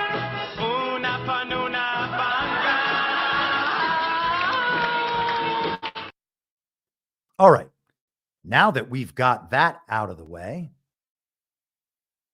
2 millennial congresswomen have become unlikely allies on legislation to cap credit card interest rates at 10%, a policy that President Trump previously pitched on the 2024 campaign trail. And that's the most important part. Representatives Anna Paulina Luna, and who's 35, and Alexandria Ocasio-Cortez, who's also 35, who usually find themselves on the opposite sides of issues, unveiled legislation Friday to immediately stop credit card interest rates from jumping above 10%. Do they find themselves on opposite sides of issues? Well, ostensibly, the answer is definitely yes, unless, of course, AOC is a Judas Goat working on behalf of the anti-regime faction, as some people have theorized, or that Panoonah Banka is working on behalf of the Uniparty, as some people have theorized. I don't trust anybody, and I don't give the benefit of the doubt to anyone but Donald Trump. So it is entirely possible, in my estimation, for these people to be on the same side. Maybe that's the good side. Maybe it's the bad side. Maybe it is one of those factions along the bad side. It seems like it's the good side. Regardless, this policy has to happen and will happen. And Donald Trump obviously knew that it was coming, which is why he began supporting it last year. Or they're attempting to draft on what Donald Trump is doing and then take credit for the Uniparty in the Congress for something that Donald Trump initiated and for something that the credit card companies may have no say over whatsoever, because their usurious credit card interest rates shouldn't be legal in the first place. For too long, credit card companies have abused working class Americans with absurd interest rates, trapping them in an almost insurmountable amount of debt, Luna said in a statement. And as a person who's used credit cards and dealt with credit card debt at various points in my life, I totally understand that, especially over the last few years when credit card interest rates have absolutely exploded. And even for people with good credit ratings who have been customers or had that particular credit card for years or decades, with rates like 25 up to 30%. Credit card interest rates, or credit cards with high interest rates, regularly trap working people in endless cycles of debt, AOC argued. At a time when families are struggling to make ends meet, we cannot allow big banks to shake down our communities for profit. And I would, of course, agree.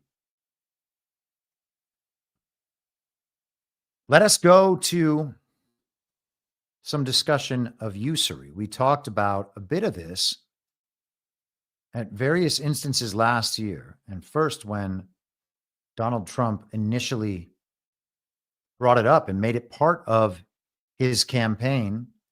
This here is from Perplexity, and we're just going to go through some highlighted areas to remember how these usurious credit card interest rates came to be. Credit card companies are largely exempt from state usury laws that cap interest rates due to federal laws and court rulings. The 1978 Supreme Court case, Marquette National Bank v. First of Omaha Service Corp., allowed nationally chartered banks to charge the highest interest rate permitted in the state where the bank is located, regardless of where the borrower lives. This enabled banks to incorporate in states with lax or no usury laws like Delaware and South Dakota to avoid interest rate caps. The Depository Institutions Deregulation and Money Control Act of 1980 further exempted federally chartered banks from state usury limits, allowing them to charge out-of-state customers the highest rates possible in the bank's home state. And of course, when you talk about Delaware, for over 5 decades, that is the fake and illegitimate President Joe Biden, who was a corrupt senator working on behalf of the corporations of Delaware to do things exactly like this. Credit card agreements do not need to mention usury since the companies are not bound by those laws. So in summary, while usury laws aim to prevent unreasonably high interest rates on loans, major court decisions and federal laws have essentially exempted credit card issuers from having to comply with those state-level usury limits. How was that something that the American people would have ever supported? And the fact that, of course, they would have never supported it should indicate to just about everyone that there is a necessary point at which all of that is illegitimate if you wind it back far enough. An article from NASDAQ.com. Let me just pull that up so I can read you the headline. This is from November 12th, 2010. How a Supreme Court ruling killed off usury laws for credit card rates. The article says the ruling, this being Marquette v. First National Bank of Omaha. And of course, Omaha is Warren Buffettville. The ruling made a sweeping, it's so much less interesting than Jimmy Buffett's Margaritaville. This is for boring globalists, whereas that is for drunk fraternity brothers and people in places like Boston. The ruling made a sweeping interpretation of the National Bank Act, a law passed by Congress in 1864. As the United States was 3 years into the Civil War and in desperate need of financing for the Union's war effort. How about that?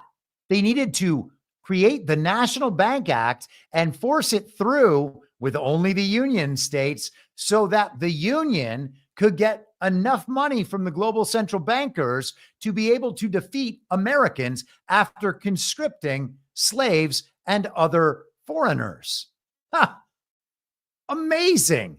It's like they fought the Civil War just for this and not to get rid of slavery. How does it happen?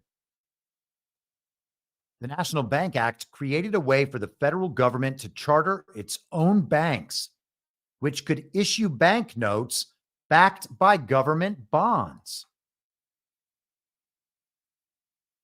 What does it mean that Scott Bessent plans to re-privatize the banking industry? What does that mean? And does that have something to do with the economic panic right now? Or was it the initiation of tariffs, the backing off of tariffs, and then Trump saying he couldn't rule out a recession? Which one is it? It's hard to tell. Gosh, it's all so confusing. Let's go back to Bessent for just a second. Top 10% of Americans are 40 or 50% of consumption.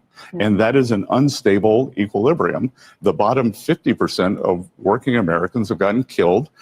We are trying to address that. We're trying to get rates down. And could we be seeing that this economy that we inherited starting to roll a bit? Sure. And look, there's going to be a natural adjustment as we move away from public spending to private spending. The market and the economy have just become hooked. We've become addicted to this government spending, and there's going to be a detox period. Addicted to government spending, and there's going to be a detox period.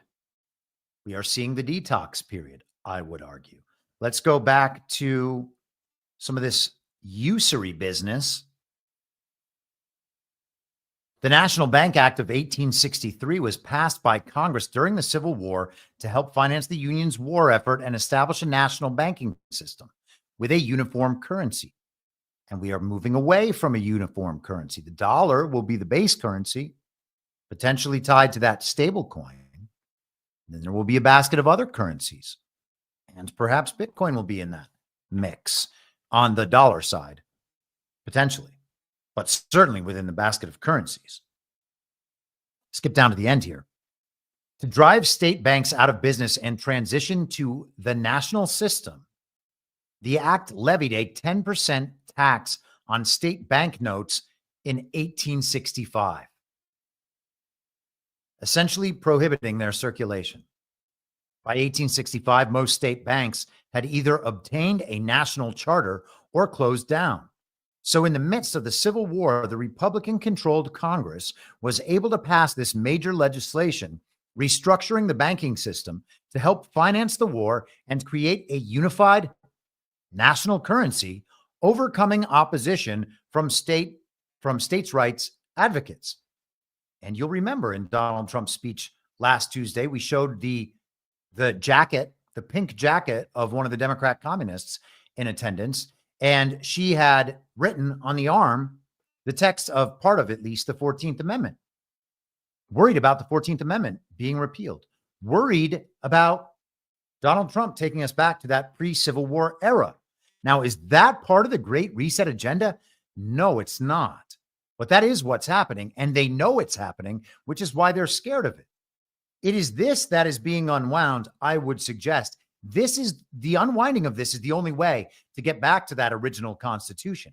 And so right now, the interests are aligned with that techno-libertarian worldview, with the dark Enlightenment worldview, Curtis Yarvin, Peter Thiel, J.D. Vance, the rest. This is something different.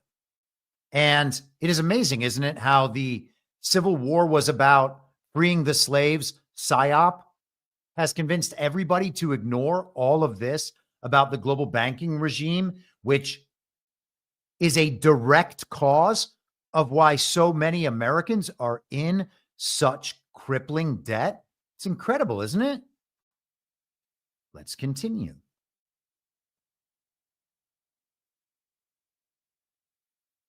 More from Perplexity. Based on the search results and additional context, here are the main criticisms of the Marquette decision. The nullification of state usury laws. It enabled punishing interest rates, which is what we deal with now, regulatory arbitrage.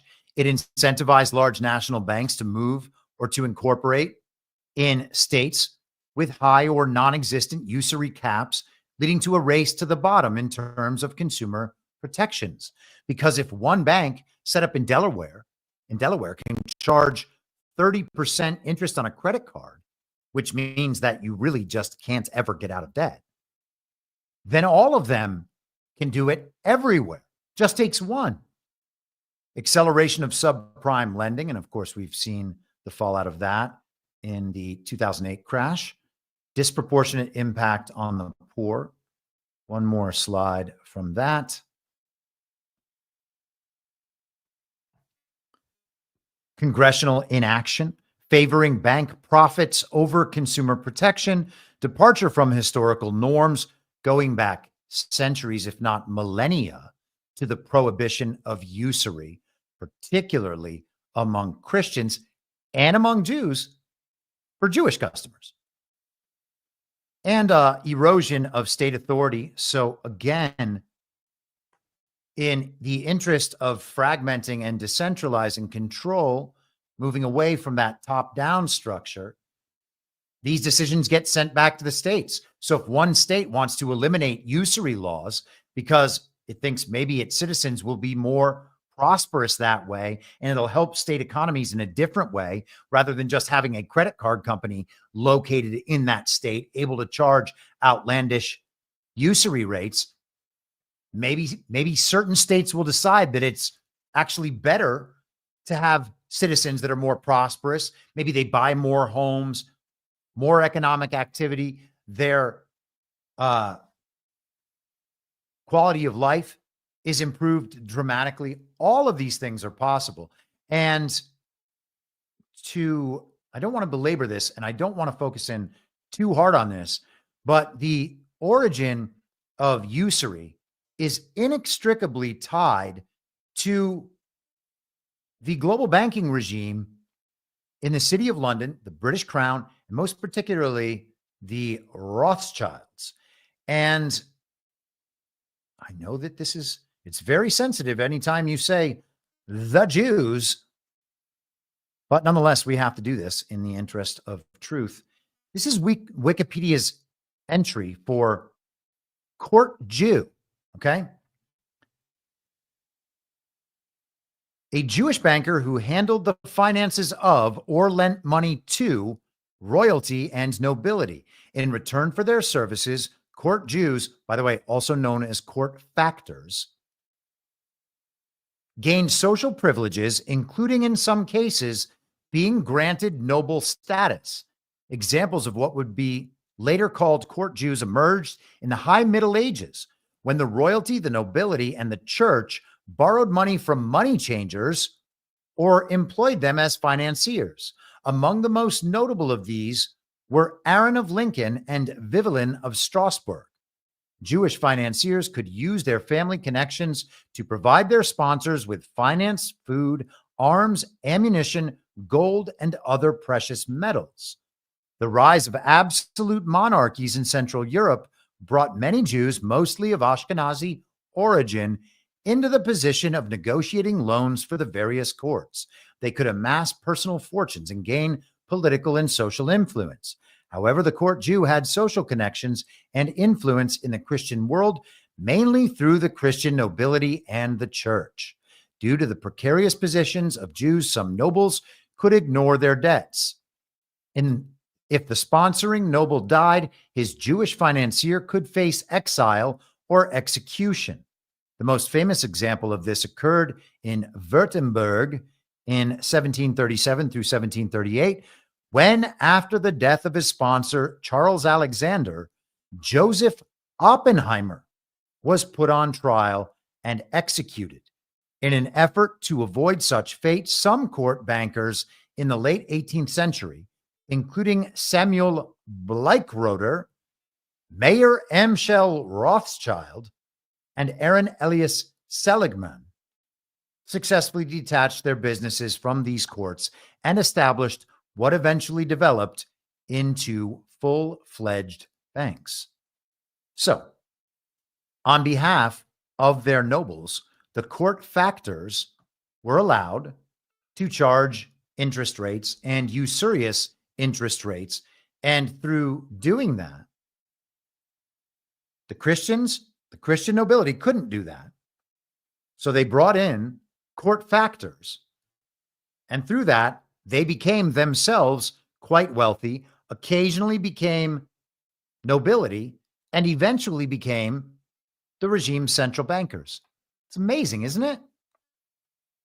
Now, to be clear, we might just simply be talking about the Khazarian mafia who adopted the identity of Jews, and it might not be actual Jews that are responsible for any of this, just people using the identity and the disguise of Jews, people who are Jews and say they're not, to be able to take advantage of this and create the debt regime that now runs the world. Where are we here? Let's take just a quick break, having a look at the Rumble chat. John in Connecticut again. $5. I'll say it again. The 13th Amendment abolished private slavery in the form of involuntary servitude, while the 14th Amendment instituted public slavery in the form of voluntary servitude. And I would suggest that it just made involuntary servitude a different thing. I believe that we still have involuntary servitude under a different name and without the direct physical torture, unless, of course, you work in a factory farm under terrible conditions as an imported slave, immigrant, illegal alien, who has no recourse if he's, for instance, killed or abused on the job. Same thing is true of the women, of course, who are probably sexually abused in addition to whatever hard labor they are doing to never get out of debt anyway, because they still have to pay off, they have to work off the debts incurred from coming here. And then, of course, they probably have to pay to live in company towns, essentially, which might as well be slave plantations. If the housing and the medical care and everything is all internal to the corporation who has imported all of these illegal aliens, which should really just simply be called slaves, there's not a difference there. And then, of course, we as normal American citizens are registering our children into the system and are restricted by its rules throughout our entire lives, able to exercise whatever level of freedom we are willing to call freedom, and absolutely not a bit of liberty more than that. Let us also pause for a quick ad from our friends over at Rumble. Weak coffee is for the weak, and no one likes weak people or weak coffee. Rumble has made sure that weak is never part of the mission. In fact, they are strong protectors of free speech. That has been my experience at the very minimum. No fillers, no fraud, no settling for mediocrity, just like 1775 coffee. It's single origin, small farm, handpicked, specialty grade coffee that stands for quality, free speech, and calling out BS when it matters. Forget stale, mass-produced beans roasted just enough to hide the flaws. Dark roast hits like a Trump tariff. Medium roast keeps it bold without the bitterness. And Vitality mushroom blend, real energy and lasting focus. No synthetic garbage. For K-cup pods, whole bean, or fresh ground coffee, go to 1775coffee.com. Use code STUDIO for 15% off and start your morning with coffee that stands for something. Oh, and every dollar spent enters you to win a Cybertruck and $30,000 in cash. And hopefully, if you are the fortunate winner of that Cybertruck, you will not encounter any deranged lunatics like the guy in the video with which we started the show. Donald Trump, let's just hit one more Trump clip on usury before we switch subjects here. Americans catch up. We're going to put a temporary cap on interest rates on credit card debt at 10%. Some people are paying 25 and 30%. It's crazy. You know, in theory, that's against the law. Okay, called the usury laws, but in theory, that's against. So we're going to cap it for a period of time at 10%. This election is about the. So without court decisions like the one we mentioned earlier, protecting the ability for these national banks to do this, and without the implementation of the National Banking Act done totally illegitimately during the Civil War, we would not have any of this. So if we are indeed unwinding through all of this past illegitimacy and unwinding through the Reconstruction Amendments, that, as Columbia Law School professor, liberal, communist, global Zionist, George P. Fletcher writes in his book, Our Secret Constitution, was indeed the intent of the Civil War. Put the Reconstruction Amendments in place to overthrow the Constitution, to replace the republic with a democracy, to replace the focus on the individual with the focus on the state, and to replace personal liberty with equality among people. None of this would have been possible So the reversal of all of these things seems to be the macro trend and the goal of the Make America Great Again agenda, ultimately, or so we can hope. I think we are on track, and I think we're seeing signs that we're on track. But I also think that we are seeing signs that people with aligned interests are also happy to pursue these policies.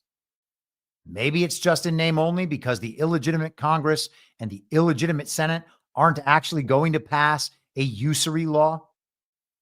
I would put something like that at like a 0.1% chance. I think there is no chance whatsoever, virtually, that that's going to happen. And I'm happy to be wrong, but I don't see how an illegitimate Congress or Senate could do anything like that. And I don't believe that illegitimate Congress people and illegitimate senators should get any credit for something like that, when the credit should only go to the reversal of policies that were illegitimate and unconstitutional in the first place. And to get back all the way to the end of that, you would have to go back at least to the ratification of the 11th Amendment and anything that came past the ratification of the Bill of Rights, for certain. Okay. So over the weekend, Mike Johnson provided a public viewing of his package. And basically everyone is talking about Mike Johnson's package these days, but where did that initiate? This guy. Speaker Johnson unveils bill to fund the government through September 30th. CNN writes, the president himself has been highly supportive of the measure, even though it mostly freezes funding levels left over from the Biden administration. And House GOP leaders believe that his backing will help them win robust support among House Republicans on the floor next week, even as many ultra-conservatives typically loathe such stopgap measures. Johnson hopes to hold the vote Tuesday, that's tomorrow, on the 99-page bill, according to people familiar with the plans. House GOP leadership aide, who is too afraid to give his name, said, or her, it is quite literally as clean a CR as you can draft. And Democrats are not expected to support this bill at all. We have talked now for a few weeks about how Donald Trump has been making statements in support of the passage of a continuing resolution or some kind of budget bill. We were told it was to pass and implement his agenda.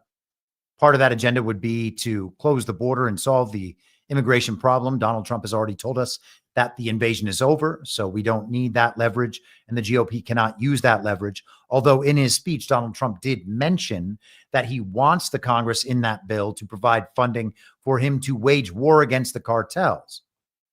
So maybe that's the part of Mike Johnson's package that we should be thinking about in regard to illegal immigration. We shall see. Trump said that he wanted the bill to balance the budget.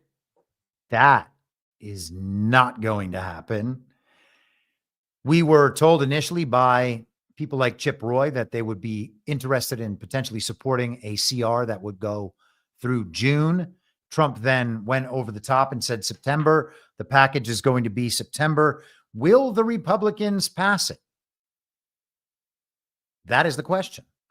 Donald Trump posted on Truth Social about Mike Johnson's package over the weekend, saying, the House and Senate have put together, under the circumstances, a very good funding bill. And in parentheses, he put CR in quotes. It is assumed that means continuing resolution, but of course, there are people trying to decode it. And are they right? I don't know.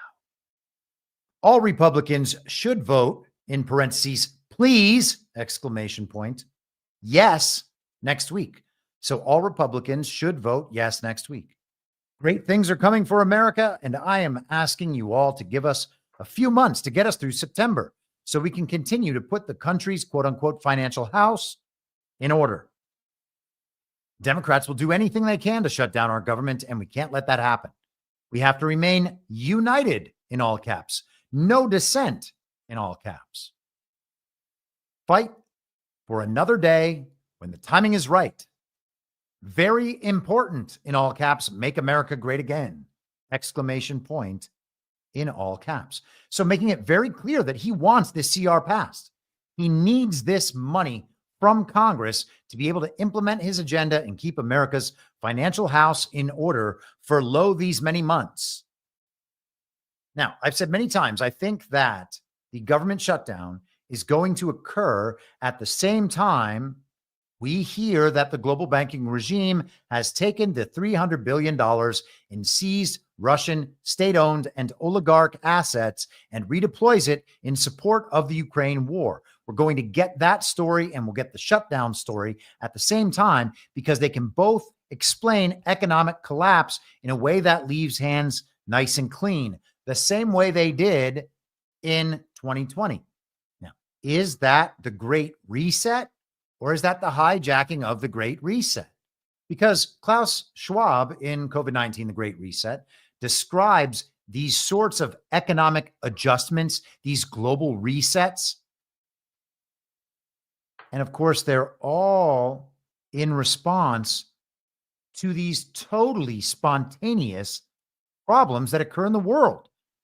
They didn't know Putin was going to stage a very brutal invasion and start a war that happened and ended before this war ever started. No one could have ever known that, which means we could have never known about the economic sanctions on Russia and the seized and frozen Russian assets that would then be redeployed. And as the story goes, crippling the global economy because the faith in the global banking regime would then collapse and the dollar as the reserve currency would then collapse, which is the same result that we hear, as the story goes, will occur if the government shuts down. Oh, our credit rating with these global banks around the world, it's going to collapse and our treasuries will be worth nothing and blah, blah, blah, blah, blah. Will these events happen at the same time? I kind of think that they will happen at the same time. And to illustrate what I believe is the difference between the Great Reset agenda and the hijacking of that Great Reset agenda. In terms of the hijacking, we have Donald Trump in the Bitcoin Strategic Reserve, other countries around the world who have gone against that global banking regime and against the regime-controlled countries, most importantly, the British Commonwealth nations, as the Commonwealth collapses as well. I'm going to get to that too. Those countries are part of the BRICS coalition. The BRICS coalition is supporting Bitcoin mining in BRICS and BRICS applicant countries. So that seems like it's potentially part of the future. In opposition to that, we have this. On your second point, I tend to share your views. And I should say that this is Christine Lagarde speaking on behalf of the European central banks at a Eurosystem conference. Nature doesn't like vacuum. And we started working on the digital euro way back. Actually, when I started my term 5.5 years ago. And I'm not claiming, parentality on the digital euro because my colleague Benoît Cœuré had already committed a speech on this matter before I arrived. But I certainly carried on with that project, and subsequently Fabio Panetta on the board and then Piero Cipollone, who has replaced Fabio, have taken the lead together with a very, very good team which is focused on accelerating the pace and hopefully campaigning enough with all the stakeholders, meaning European Parliament, meaning European Council, meaning European Commission, so that we can eventually not put to bed, but put to reality this digital euro. The deadline for us is going to be October of 25, and we are getting ready for that deadline, but we will not be able to move unless the other parties, the stakeholders, as I call them, Commission, Council, and Parliament, actually complete the legislative process, without which we will not be able to move. And I think it is critically important, and it seems to the agnostic or the skeptics, it seems to be more relevant and more of an imperative now than ever before, both on the wholesale and on the retail level, both. So which way do we go? That seems to me to be the Great Reset-oriented approach, whereas Trump's approach, we can hope, is the hijacking and redirection of all of that. All right. Okay, here we are. Let us go to Donald Trump speaking about Russian sanctions. As soon as I can find, oh, there we are. This is what happens when you have like 50 links lined up for an episode. It used to not be this way. I would have like 4 links in my notes, and when I was recording the audio show, just going through stuff, I would pull up more articles on the way, be editing in the process. Now I got to lay the whole thing out and then still think of things on the way that I forgot. Donald Trump on Truth Social on Friday. Based on the fact that Russia is absolutely, quote unquote, pounding Ukraine on the battlefield right now, I am strongly considering large-scale banking sanctions, and tariffs on Russia until a ceasefire and final settlement agreement on peace is reached. To Russia and Ukraine, get to the table right now before it is too late. Thank you, with 3 exclamation points. Now let's get back to this part that is only in caps. Final settlement agreement on peace is reached. Is that meant to be read separate from its context or understood separate from its context? Possibility. Don't know what the answer is, but it's a possibility. Final settlement agreement on peace is reached. Now, if you believe what I believe, and you don't have to, okay? You don't have to.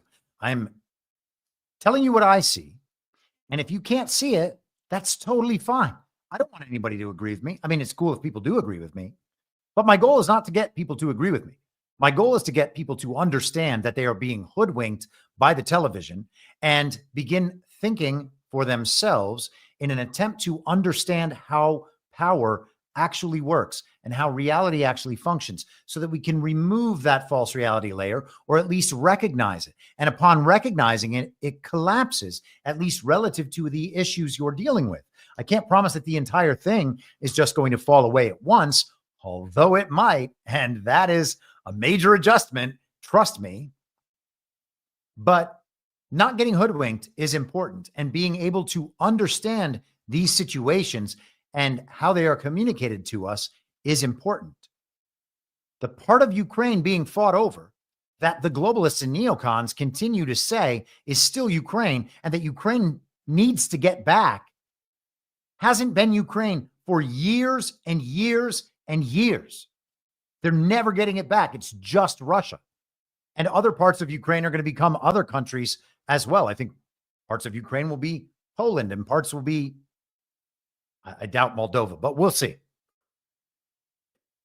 So he talks about sanctions, banking sanctions, and tariffs on Russia. Now, banking sanctions were applied against Russia. Economic warfare was waged by the banking regime at the beginning of 2022, when Putin launched his quote unquote very brutal invasion. Well, I guess not quote unquote on that, but what they what they refer to, what I refer to as Putin's very brutal invasion, and what they refer to as his full-scale invasion or brutal invasion. February 2022, so it's been over 3 years since then. The banking sanctions never worked. They made Russia's economy stronger. Tariffs on Russia, well, whatever. And these other sanctions, these could be Trump-level sanctions, and I'm not suggesting that these are the same things, but in Executive Order 13848 and 13818, certain sanctions were imposed for a series of crimes or violations or what have you. So there are other kinds of manipulations that can be applied by Trump via the U.S. government that do not include or are not the same as global regime banking sanctions, though those were used in the past under the guise of being American government actions, when in fact the American government was just controlled by the banks. So they were banking actions laundered through and in the disguise of American government actions. None other than John Bolton was on CNN discussing exactly this. And I got to say, I find it humorous. We did do this on Devolution on Saturday night, but I think it's worth putting on here as well. How does this president go from talking about sanctions in the morning against Russia to essentially saying their strategy of pounding Ukraine is what anybody would do in this situation and taking advantage of the president's position? Well, because I think he knew that the so-called threat this morning was totally hollow, as did Vladimir Putin. And he did it simply to try and show some kind of balance given the things he had said about Zelensky and the Ukrainians. If you look at the statement about the actual threat, he threatens three things: banking sanctions, sanctions, and tariffs. Now, I'll assume there's banking sanctions are just a subset of sanctions. I don't know why you would have two separate things. But let's take tariffs first. I don't understand it. Who knows? But on tariffs, Russian exports to the United States last year, the only year we have full statistics, were a little bit less than $3 billion, which is trivial compared to the total volume of U.S. trade with the rest of the world. And in fact, in 2021, in other words, the last full year before Russia's invasion in 2022, they were about 30 billion. So over this period of time since the invasion, U.S. imports from Russia have already shrunk 90%. So the tariff thing is effectively meaningless. Banking sanctions, if there are banking sanctions we haven't imposed on Russia, I'd like to know why not. But in any event, as with really all the sanctions that have been imposed, and this is a general problem for sanctions, Russia has very successfully evaded, particularly the financial sanctions, moving through China's opaque financial system to get into global markets. So I think Putin completely understood that threat was totally hollow. And perhaps it was. But Trump goes out and talks about how hard he's been on Russia all these times. So when they say that he's in Putin's pocket, it's really hard to keep that claim going while they're also reporting on Trump posts saying that he's going to put all sorts of sanctions on Russia while they are, quote unquote, pounding Ukraine. I also have to wonder if the quotes around pounding are specifically to do with the British pound as the Commonwealth collapses. Let us take a pause. We're going to do another one of these Rumble ads. I'm going to have a look at the chat, and then we will continue with all of the foreign policy affairs. So much going on. I think that we are at a good pace right now, getting caught up from the days away. A lot of people watching on Rumble today, and potentially for the first time, I would imagine.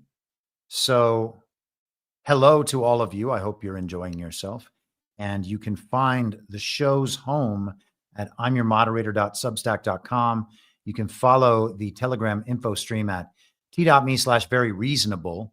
And I'm your moderator on Truth Social, as far as social media goes. And then Getter as well. And Gab, if you're over there, but I don't use those very often. And then, of course, Rumble and YouTube, and subscribing in either or both of those places is the thing to do. And I would certainly appreciate it. Go ahead and hit thumbs up as well if you are watching on Rumble. And speaking once again of Rumble, this sponsorship is from them. When Rumble first started in 2013, they built the platform for the small creator. They didn't censor or have biases. They were fair and treated all creators equally. No one thought platforms would censor political conversations or censor opinions on COVID, but they did. Facebook admitted they fell to pressure from the Biden-Harris administration. And I just got to tell you, for myself, I never expected that people would be wearing 2 masks in their cars. But they did. And somehow they still do. And as I was just in airports over the weekend, flying back and forth to Las Vegas, I got to see that there are quite a few Americans still, sadly, wearing masks. I guess because of the measles outbreak in Texas or something. What are they wearing masks for? These people are insane. Actually, sadly, they're just mentally damaged from one of the most powerful psyops of all time, which woke a lot of people up. And it was a fake pandemic. So, hey, I don't know what to say about that. Rumble did not censor anyone. They held the line. They are attacked daily for giving us a voice to talk to you. They are attacked in corporate media. They are attacked by governments like France. They are attacked from brand advertisers who refuse to work with them. Corporate America is fighting to remove speech. Rumble is fighting to save it. Watching this show on Rumble is the most Rumble's going to ask from you. But if you really believe in this fight and you have the means, one major way you can help Rumble survive is by joining Rumble Premium. That will also allow you to watch the Wednesday subscriber stream live here on Rumble. I'll post it on Rumble, just like always. But if you want to watch live, you got to have Rumble Premium. It's also going to be streamed, of course, on Substack for paid subscribers on Substack. Join the community that believes in the First Amendment and believes in our human right to free speech. Rumble is offering $10 off with the promo code STUDIO. When you purchase an annual subscription, go to rumble.com/premium. Use promo code STUDIO. And again, if it's not something that you can afford to do, if that's going to put a financial hurt on you, don't do it. Just keep watching, okay? My shows will continue to go up for free all over the place. If not the day of, then a few days later, the subscriber stream on Wednesdays is going to be for paid subscribers on Substack and for premium subscribers on Rumble. So that's Rumble Premium. It's not even to do with my show, but if you are on Rumble Premium, you'll be able to watch it on there. If you are also a paid subscriber on Substack, I'm saying. And then that episode is going to go up for free to everyone on Sunday morning, as always. Okay. So let's get into some of the stuff that is happening all around the world. I'm just taking one last look at the chat to make sure everyone's chilling. Everything is pretty good. And as I said, if you are watching or listening on Rumble, please go ahead and hit that thumbs up. All right, let's go to Badlands Media today. We're just going to hit on this quickly. Russia accuses Britain of sabotaging U.S. peace efforts in Ukraine. Russia's Foreign Intelligence Service has labeled Britain the world's biggest warmonger, accusing the UK of undermining U.S. attempts to secure peace in Ukraine. And of course, the funders of all wars, both sides, for centuries, is the British Crown. In the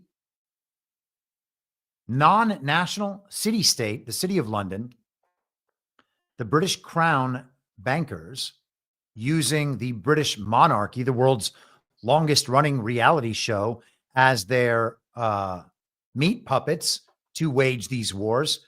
They are the biggest warmongers. And of course, neoconservatives worldwide are servants of that very same global banking regime. It is no surprise, therefore, that they are ideological descendants of Trotsky and, let's just say, other communist and socialist movements over time on behalf of these same regime bankers. And it just so happens that they're seeming to always attack Russia. It's weird, isn't it? As we can see, London today, just as it did on the eve of both world wars of the last century, acts as the main instigator of the global conflict. At the same time, the British themselves, obviously, are again counting on sitting it out on their island, a Kremlin spokesperson said. Russia's SVR intelligence agency warned that it was time to expose Britain and deliver a clear signal to the treacherous Albion and its elites. You will not succeed. The agency also blamed Britain for starting the Second World War. The SVR further claimed that British authorities were working to undermine Donald Trump's peacekeeping efforts and disrupt the improving relations between Russia and the U.S. Russia also announced on Monday that it is expelling 2 British diplomats from its embassy in Moscow over allegations of espionage. According to a statement from Russia's Federal Security Service, the FSB, the diplomats provided false personal information when applying for entry into the country and were involved in alleged intelligence and subversive activities that pose a threat to Russia's security. The FSB did not present any evidence to support its claims. And I want to find out some of the history about this term Albion. It is an ancient and poetic name for Britain or England, often associated with its historical and mythological origins. The term is thought to derive from the Latin albus, white, or Proto-Indo-European white, likely referencing the iconic white cliffs of Dover, which are visible to travelers approaching Britain across the English Channel. This is very interesting. Is this related to Aryans? It's not directly, it says.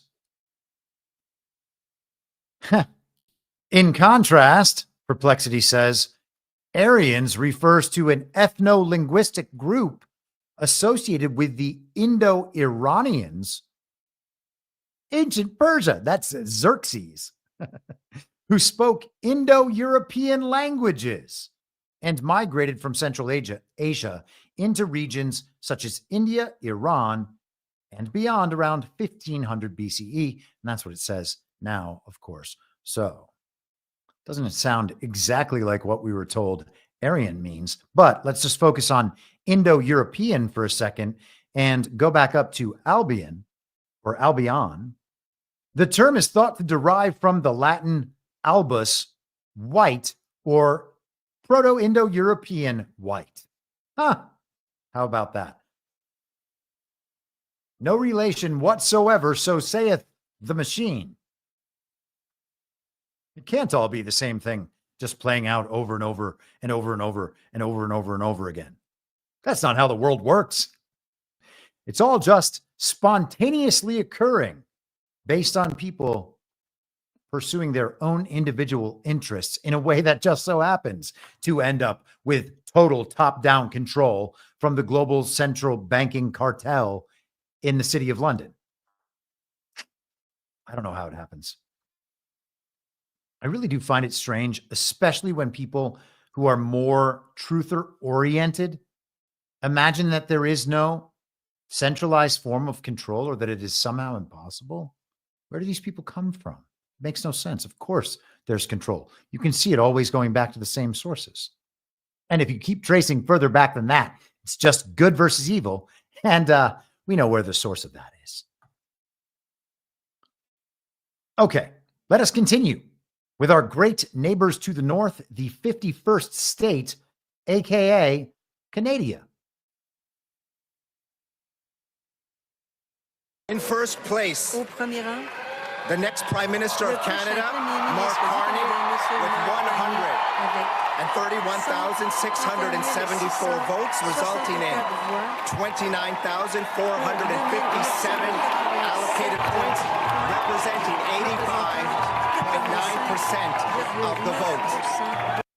Now, you might have just seen in there Chrystia Freeland, whose grandfather was a Nazi propagandist, who is a major servant of the World Economic Forum.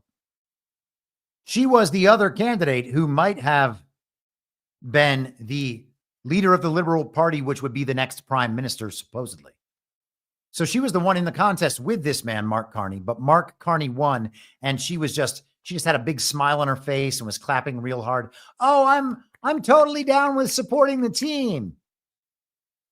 Like the Hillary Clinton of Canada.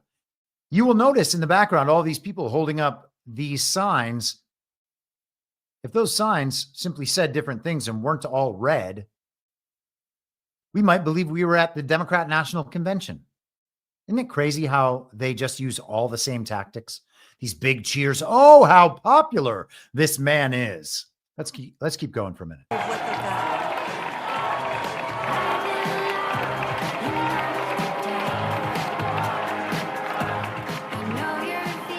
We've just had the announcement that Mark Carney is now the new Prime Minister of Canada and the leader, of course, of the Liberal Party. And he won by a pretty astonishing 85% of the vote. We're expecting to hear from him soon, but let's go straight to Diana Magnay, our international correspondent. Diana, not only has he won, but he has won resoundingly. That was an astonishing difference between him and Chrystia Freeland, the number two, who's long been Deputy Prime Minister and the Finance Minister, who resigned at the end of last year. She only got 8% of the vote, and Mark Carney coming in with nearly 86%. That is absolutely astonishing. He promised a mandate for change within the Liberal Party, and I think that's clearly what people wanted. They wanted someone who was an economic strong hand, which Mark Carney, having been both Governor of the Bank of England through Brexit, Governor of the Bank of Canada too, is something that, you know, economics is his bread and butter. And I think also this was clear that they just wanted to move away from the politics of the last decade of Justin Trudeau, with whom Chrystia Freeland was so closely implicated.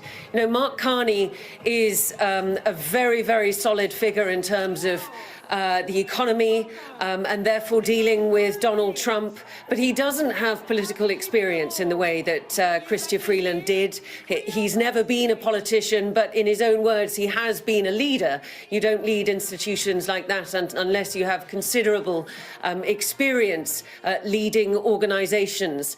And he has a very, very difficult job on his hands in terms of this tariff war with Donald Trump. But clearly, the Canadian Liberals felt that he was the man to combat Donald Trump rather than Chrystia Freeland. Poor Chrystia.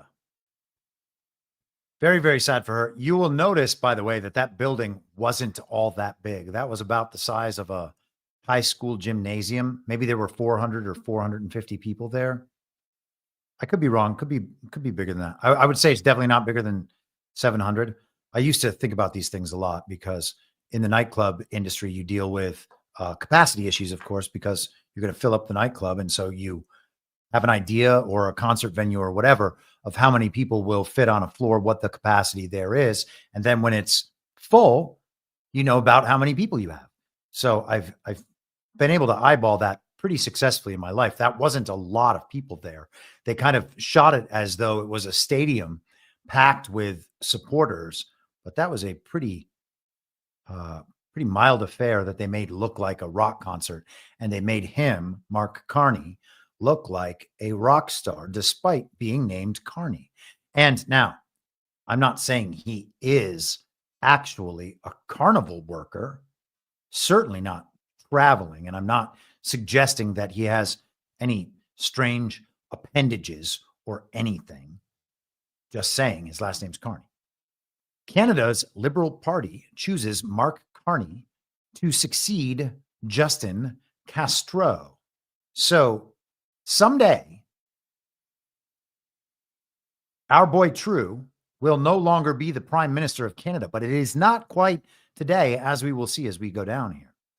While Carney will take over immediately as Liberal Party leader, Trudeau will remain as Canada's Prime Minister for an as yet undisclosed transitional period while his successor settles in. Huh. Well, maybe it's going to be 2 days.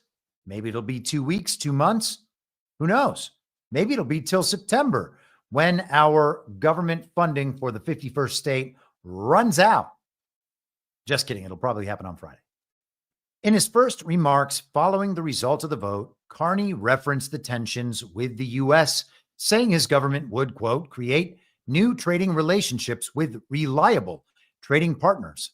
Good luck, Carney. He also vowed to keep retaliatory tariffs on the U.S., quote, until the Americans show us respect. Once again, keep waiting, Carney. I mean, come on, man. That's never going to happen until you become the 51st state. New threats demand new ideas and a new plan, he told the Liberal Party convention on Sunday. Slamming the Trump administration's tariff plans, Carney said of the U.S. president, he's attacking Canadian families, workers, and businesses, and we cannot let him succeed, and we won't. Okay. In trade, as in hockey, Canada will win, he added. And yes, Canada won the Four Nations face-off a couple weeks back in overtime in the finals. The U.S.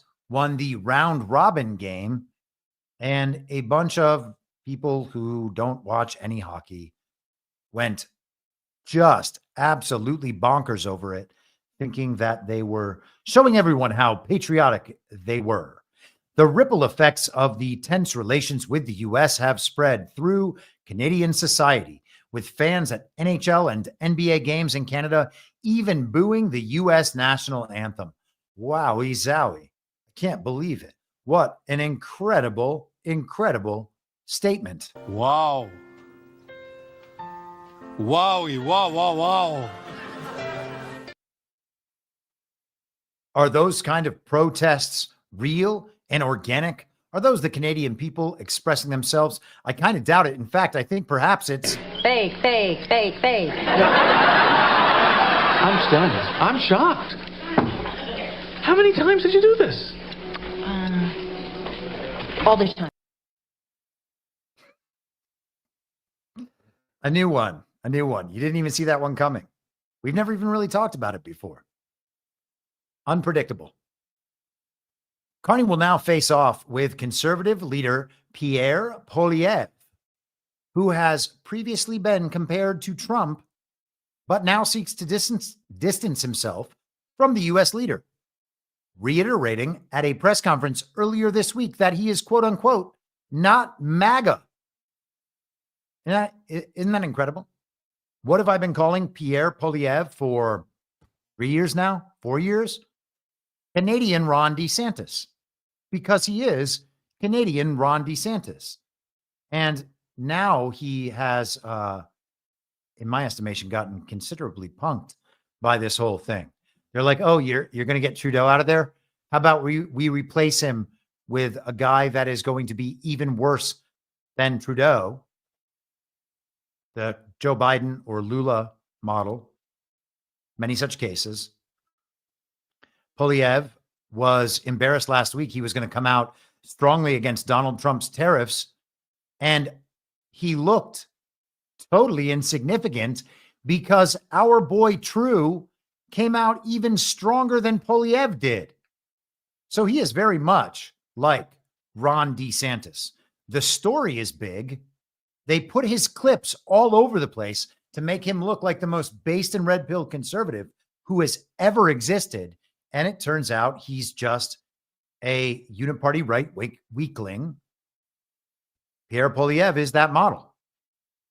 Donald Trump thinks he can weaken us with his plan to divide and conquer. Pierre Poilievre's plan will leave us divided and ready to be conquered, Carney said. So Poilievre is even being taken to task by this new liberal.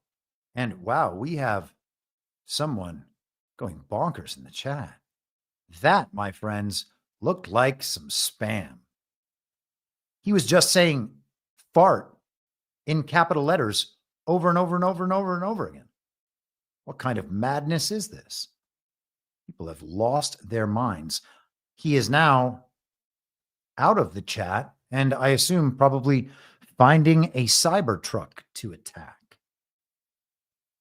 We're just going to keep it rolling. So this is, I don't know what to make of this. I've been talking now for a couple of weeks about how it's pretty obvious that there is no more British Commonwealth, okay? The TV hasn't said it yet. We might never be told this. Depends on how long they need the British monarchy reality show to continue running. Meghan Markle, I said 4 or 5 years ago, I thought was a double agent meant to bring down the British monarchy. And I feel pretty good about that these days, to be honest. We saw the so-called king of the British Commonwealth invite Donald Trump for a state visit, a second state visit, something that is unprecedented. And by the way, Mark Carney is Canada's Keir Starmer. Okay, same model in both places. We saw Trump be invited for another state visit. We know that the first one, he walked right in front of the Queen, quote unquote, broke all rules of decorum, and they're inviting him back for another trip.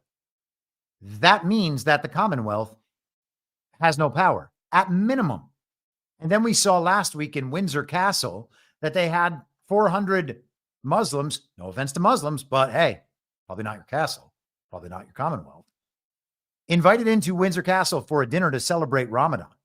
Is that something that you do if you are the king of the British Commonwealth and the British Empire, or whatever we're calling it, the United Kingdom? No way in the world. So it turns out there's actually no more Commonwealth. And you can think I'm wrong about that for a while if you want. And then you'll be like, huh, that's weird. There's no more British Commonwealth. And then people who are not capable of thinking properly will still believe that it just happened in a year or 2 years or 3 years, whenever they find out, and that it wasn't right back to right now. But it is right now. Let's go to Instagram and the Royal Historian account. And I believe that this is actually their official account. Now, you will see there a picture of our boy True with the so-called king. And I want you to focus in on how bad this picture is. Now, you'll remember last week, by the way, he received the comedic actor from Ukraine, the fake president whose term has expired. They don't have elections anymore over there because it's not a real country. Volodymyr Zelensky, if you think Trump broke the rules of decorum, Volodymyr Zelensky showed up in a sweatsuit, and we're still supposed to pretend that the British Commonwealth is a real thing. Well, here is their own site showing off the supposed King of England, Charles, His Majesty, King Charles III. Look at this. Look at his mouth. What in the world is this character? I think that's as far in as I can go, sadly. That is an absolutely terrible, awful picture. It couldn't possibly be worse. Why, if there was still a monarchy, a commonwealth, would they be posting the king looking like this? The people who are conscious of image more than anyone ever could be conscious of image. And he looks like a zombie who just finished snacking on brains directly out of the skull. It's incredible. There's no way that can happen in a real way, in the way that television tells you things are real. But here it is. The royal historian, His Majesty, says His Majesty King Charles III, as King of Canada, has made the following statement to the Canadian people on the occasion of Commonwealth Day. So yesterday was Commonwealth Day. See up here, the letterhead, Buckingham Palace, and then down at the bottom, Charles R, and the rest of it's gone on their official post. Well done, social media team.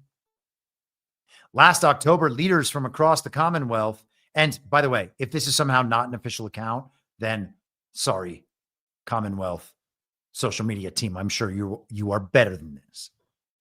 Last October, leaders from across the Commonwealth came together in Samoa to reaffirm their, quote, belief in the value of the Commonwealth as a trusted forum where diverse voices of our member states, the large and the small, the young and the old, come together as one family, end quote. These gatherings are important for helping all Commonwealth nations to tackle the challenges of the day, yet they also play another vital role in these uncertain times where it is all too easy to believe that our differences are problems instead of the source of strength and an opportunity for learning. The Commonwealth's remarkable collection of nations and peoples come together in the spirit of support and, crucially, friendship. This year, the world reflects on the 80th anniversary of the end of World War II. More than 1.5 million men and women who served during the war came from across the Commonwealth to support the United Kingdom and its allies. On this special anniversary, we remember with particular pride and everlasting gratitude the untold sacrifice and selflessness of so many from around our family of nations who gave their lives in that dreadful conflict. The Commonwealth's ability to bring together people from all over the world has stood the test of time and remains as ever important today. Leaders recently reiterated the importance of collaboration for peace and human rights, as well as for the restoration of nature, capital N, both on land and in the oceans. As we mark this Commonwealth Day together, there is no more important task than to restore the disrupted harmony of our entire planet. For the sake of our younger generation's threatened future, I can only hope that the Commonwealth will continue its vital work to restore that harmony. Isn't that impressive?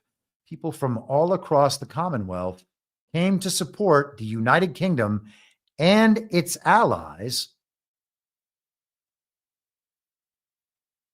during World War II, after Britain had warmongered itself into a continent-wide conflict, hopefully to defeat Russia, and they didn't. And who did the United States help? Well, as a Commonwealth nation, we helped the British monarchy and the British crown. And we are told that we actually secured the world's freedom and saved the Jews, but that is as true as their story about the Civil War. I guess I should take it as a compliment that we are being heavily bombarded by bots in the chat. And I'll just keep checking back, and I hope that we will get through it together. There's not much else we can do. So we have a totally embarrassing picture of the supposed king with our boy True posted on the very day that our boy True is replaced in the as leader of the Liberal Party in the Commonwealth State of Canada. So Commonwealth Day is celebrated on the second Monday of March. It used to be called Empire Day. It celebrates Queen Victoria's birthday, but it was renamed in 1958 to focus on unity and cooperation among Commonwealth countries, because I guess that they finally determined that calling it Empire Day wasn't really the right look for them.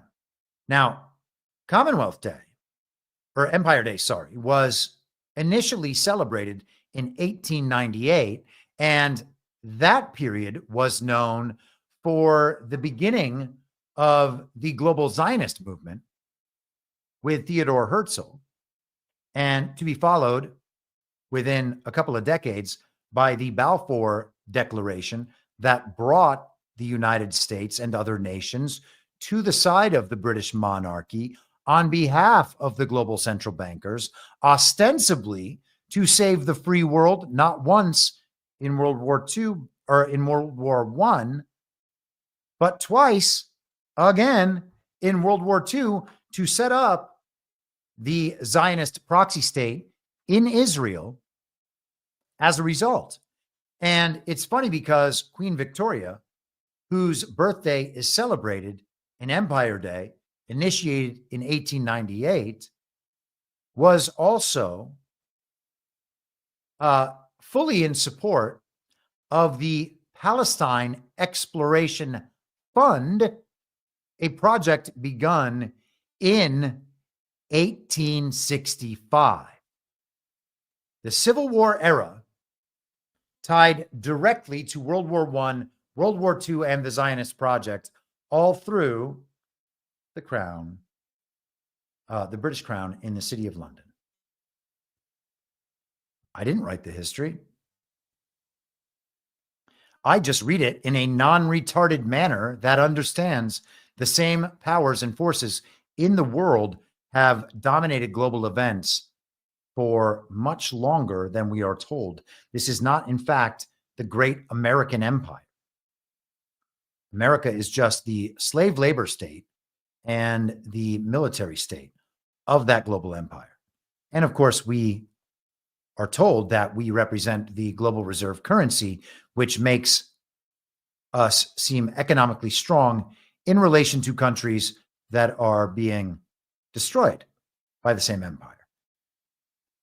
Speaking once more of the now collapsed British Commonwealth, this is Donald Trump yesterday on Truth Social going after Australia. Malcolm Turnbull, the former Prime Minister of Australia, who was always leading that wonderful country from quote unquote behind, never understood what was going on in China, nor did he have the capacity to do so. I always thought he was a weak and ineffective leader, and obviously Australians agreed with me. And he misplaced an apostrophe there, but we don't need to blame it on DJT, and we don't need to decode it, although for sure people are. And is it a valid decode? I have no idea. It might be, it might not be. I've got no clue, and neither do the people who say they do. Let us continue. Donald Trump talking about one of our other favorite, no longer empire countries. Now, not quite part of the British Empire by name, but nonetheless, this is Donald Trump yesterday on Truth Social. As I made clear during my joint address to Congress, whoa, just expanded in a major way. The United States strongly supports the people of Greenland and their right to determine their own future. We will continue to, all caps, keep you safe as we have since World War II. We are ready to, all caps, invest billions of dollars to create new jobs and, all caps, make you rich. And if you so choose, we welcome you to be a part of the greatest nation anywhere in the world, the United States of America. So, all caps in that post, keep you safe, invest billions of dollars, make you rich. Sounds like a pretty good deal if you are Greenland, a country where almost no one lives. Huh. How about that? What a strange thing that has happened to my browser window when you saw it expand so dramatically. And speaking, by the way, of Greenland, let's go down to the bottom of North America. So we got Canada, we got Greenland, we got the collapsing Commonwealth across the ocean. And let's get down to the bottom of the continent. The Panama Canal, which we talked about last week, had just been taken over, or at least the ports there had just been purchased from a Hong Kong-based organization by BlackRock, which Donald Trump referred to as an American company. Here is Maria Bartiromo asking Donald Trump about the Panama Canal. Two-time commander-in-chief. President Trump has been luring deep-pocketed investors and companies to invest in America since returning to the White House, locking up commitments of some $2 trillion into the United States in his first month back in office. The president told me about his next conquest, the Panama Canal, after news this week that an American company, BlackRock, will acquire 2 ports operating around the Panama Canal from Hong Kong-based CK Hutchison for $23 billion. China essentially had it. It was a China-based company. I'd much rather deal with BlackRock than a China-based company. And BlackRock is fine. I knew they were doing that. I was totally okay with it. And when you go through the Panama Makes it Canal, easier. give You us a understand, sense of Jimmy how China Carter- has dominated. The Carter administration gave the Panama Canal for $1, gave the Panama Canal to Panama for no reason. They had a little demonstration of a few people, and he gave it. It's the most expensive thing we've ever built in the history of our country, relatively. In other words, if you bring it up in today's dollars. We lost 38,000 people to the mosquito and to snakes. Snakes are vicious. They had a very vicious snake. If you got bit, you were in big trouble. Wow. But now, what a strange reaction by Maria. But also, if you remember Donald Trump's poem, The Snake, that he used to read at the rally speeches all the time, I wonder if he's talking about that snake. I don't mean to decode his interview, but let's continue on. 8,000 people to the mosquito and to snakes. Snakes are vicious. They had a very vicious snake. If you got bit, you were in big trouble. Wow. But mostly to mosquitoes, malaria. And we built this incredible thing, the 8th wonder of the world, right? You know, it connects 2 oceans, and one ocean is substantially higher than the other. Nobody knows that. It connects 2 oceans. One ocean is substantially higher than the other. Nobody knows that. I don't know what to make of that. We built this incredible thing, the 8th wonder of the world, right? You know, it connects 2 oceans, and one ocean is substantially higher than the other. Nobody knows that. That's why you have the locks. And the most incredible thing, and it does great. And we shouldn't have given it. We should have never given it. But we didn't give it to China. We gave it to Panama. And now Panama has gone out and essentially ceded it to China. And until they ripped all the signs down about a week ago, when they saw that I was serious about this, you know, most of the signs were written in Chinese. They were all Chinese all over the place. That wasn't the deal. We're taking the Panama Canal back. So you're coming up, the Congress is doing this reconciliation. Taking the Panama Canal back. I thought that comment about the oceans was so interesting.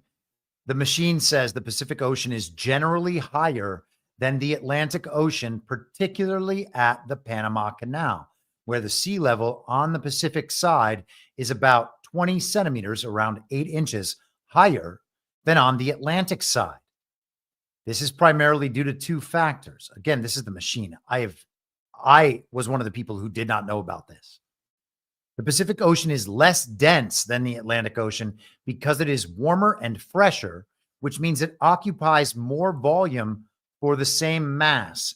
This results in a higher sea level on the Pacific side. And that's one of those things that I'm just going to have to think, if you say so. And apparently, ocean currents and dynamics. Currents can pile up water on the Pacific side, further increasing its sea level relative to the Atlantic Ocean. Okay?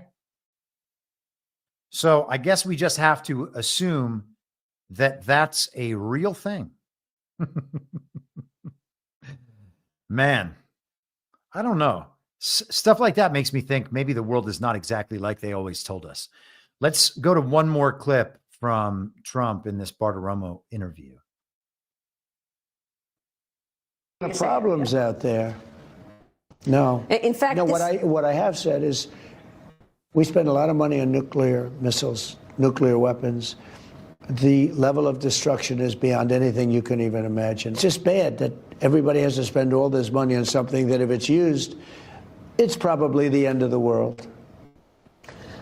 Wow. I don't know what to say to that. You know, when I listen to these climate lunatics and they talk about global warming, and they say the ocean's going to rise 1/8 of an inch in the next 300 years, and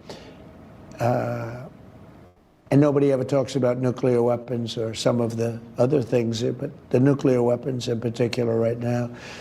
And they talk about the climate, and they talk about the dangers of the climate, but they don't talk about the dangers of a nuclear weapon, which could happen tomorrow.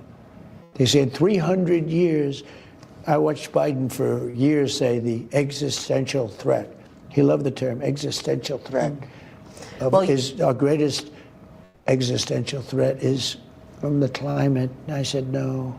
The greatest is sitting in shelves in various countries called nuclear weapons that are big monsters that can blow your heads off for miles and miles and miles. And they never mention that. Big monsters that can blow your heads off for miles and miles and miles. Nuclear weapons are greatest existential threat. They would be, if they are used, the end of the world. And now we're about to be told that Iran is going to get one, and Donald Trump has to stop Iran from getting one at any cost. And he actually did tell Maria Bartiromo in a clip that I didn't bother pulling, that at any cost, they're going to have to prevent Iran from getting this nuke. Now, when it comes to the US of A and to Russia and to China, they're all going to denuclearize, but these other countries, we're just going to have to stop them from getting nukes. Now, Donald Trump's foreign policy is not to meddle in the affairs of other countries, but we can't let them get nukes. That is for sure. And just like all the rest of this, there's no way whatsoever that Donald Trump is just communicating these messages based on things that he knows are already going to be inevitable, because they're happening on the Great Reset side and on his side, no matter what. And so Donald Trump is grabbing the narratives, making sure that his hands are clean from all the problems. And then, or when it's something good, he reroutes the story so that it is understood to be part of the America First ideology and not part of that global regime agenda, so that we can understand the policies, what actually works, and not get hoodwinked forever again, so that we might actually be able to defend the country now, all of us understanding the global regime agenda, rather than just giving it away in chunks, as happened over the course of the last 250 years. And also, speaking of nukes, we're just going to take one more. Oh, man. Let's just do it. We're going to take one more little break for a Rumble commercial. I want to talk about things that people are afraid to say out loud. Who is in control of America's nukes? It's not Biden. Never was. Meanwhile, we have Russian ships off the coast of Florida and full-blown wars in Ukraine and Israel. Well, maybe 6 months ago, or maybe a few years ago, or maybe never, but okay. It would be better if you just said nuclear weapons are big monsters that can blow your heads off for miles and miles and miles and miles and miles, no matter how many heads you have. And even if King Charles has already eaten one of your heads, the nukes will blow the rest of them off. And if they blow your heads off in the direction of King Charles, he might still eat your brains. The world is at its most unstable point since World War II, and with nuclear weapons, the stakes are 10 times higher. That is messed up, man. What we know for sure is that the stakes can never be higher than the Jews. How do people like you and I stay safe? Every prepper needs to have RadioGuard ACE, the only FDA-approved drug to treat radioactive fallout. If you don't want your head blown off for miles and miles and miles in all directions, get RadioGuard ACE. Only the feds had it until now.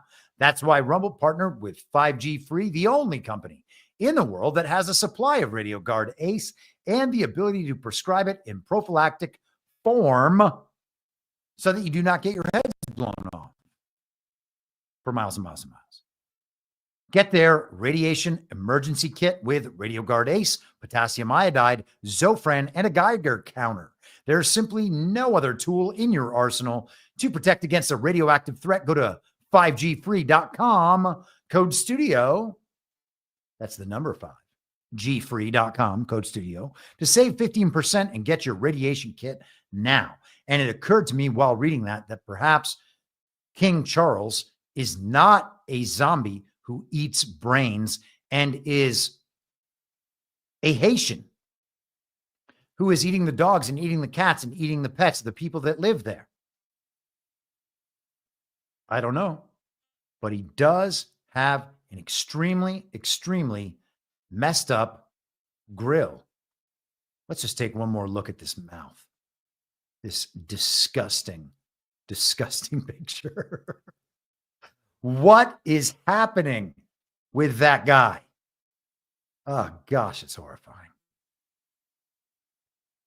Nightmare material, everybody. All right, we are potentially going to set the record for the longest episode ever. I'm just kidding. I don't think we will. I don't think we will. Let's just go. Let's try to go through the rest of this kind of quickly. Man, it's so hard to estimate how much material is necessary for an episode of sufficient length that I cannot feel bad about only doing podcasts 3 days a week rather than 5. This is Breitbart from Saturday. Trump effect. Poland to increase defense spending to 5%, build a 500,000-man army, says Prime Minister Tusk. Now, what we've heard over the past week or so is that the Europeans are going to build a European army. And there are some people out there suggesting that they need to begin conscripting European men from all across the continent into the army. They just have to start drafting people and forcing them into the army.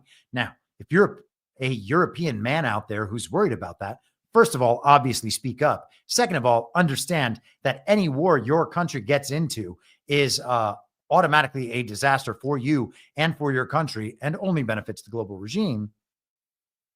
And besides that, understand that if these countries don't have armies, then ultimately they should be more scared of you than you are of them. So if you allow yourself to be conscripted, I think something is probably drastically wrong with you, European man. So this guy, Donald Tusk, is, I guess, putting himself to some extent in line with what Donald Trump has said. If Europe wants to defend itself, then it's going to have to defend itself. The article notes that despite already being one of the top spenders in GDP on NATO defense, around 4%, Poland should increase its spending to at least 5% of GDP. And one would hope they would just have their own army. Prime Minister Tusk called for Poland to build an army of at least 500,000 people. I just realized I did not put this link up, if I can speak. 500,000 people, including reservists, up from around 200,000 today. To help accomplish this aim, the Polish leader called for the return of military training for all adult men in the country. Now, that is not something I think that people should be forced into doing, but we'd probably be a much stronger and better country if everybody did it. And I know that I would have probably been better served in my life by having gone and done that rather than spending all that money for one of those elite colleges. Who knows how much of my education I use? And, whatever has happened in your past is what brought you to this moment. And there is no point in regretting these sorts of things. But with the knowledge I have now, would I do it again? I think the answer is a resounding no way in hell. But who's to say how things might have been different? We do what we can. Oh, you know what's funny? I just attempted to pull up a Twitter link, and it turns out that X, formerly Twitter, is still down. So thankfully, I anticipated that possibility and grabbed these pictures.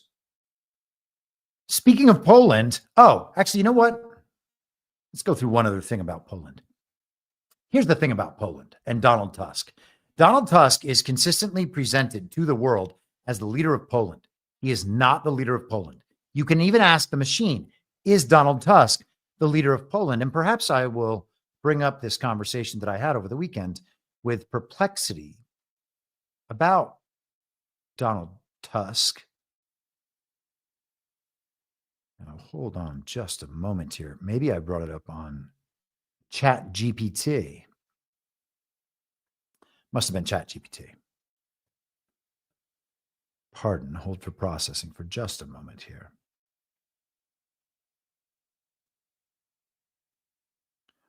Where is it?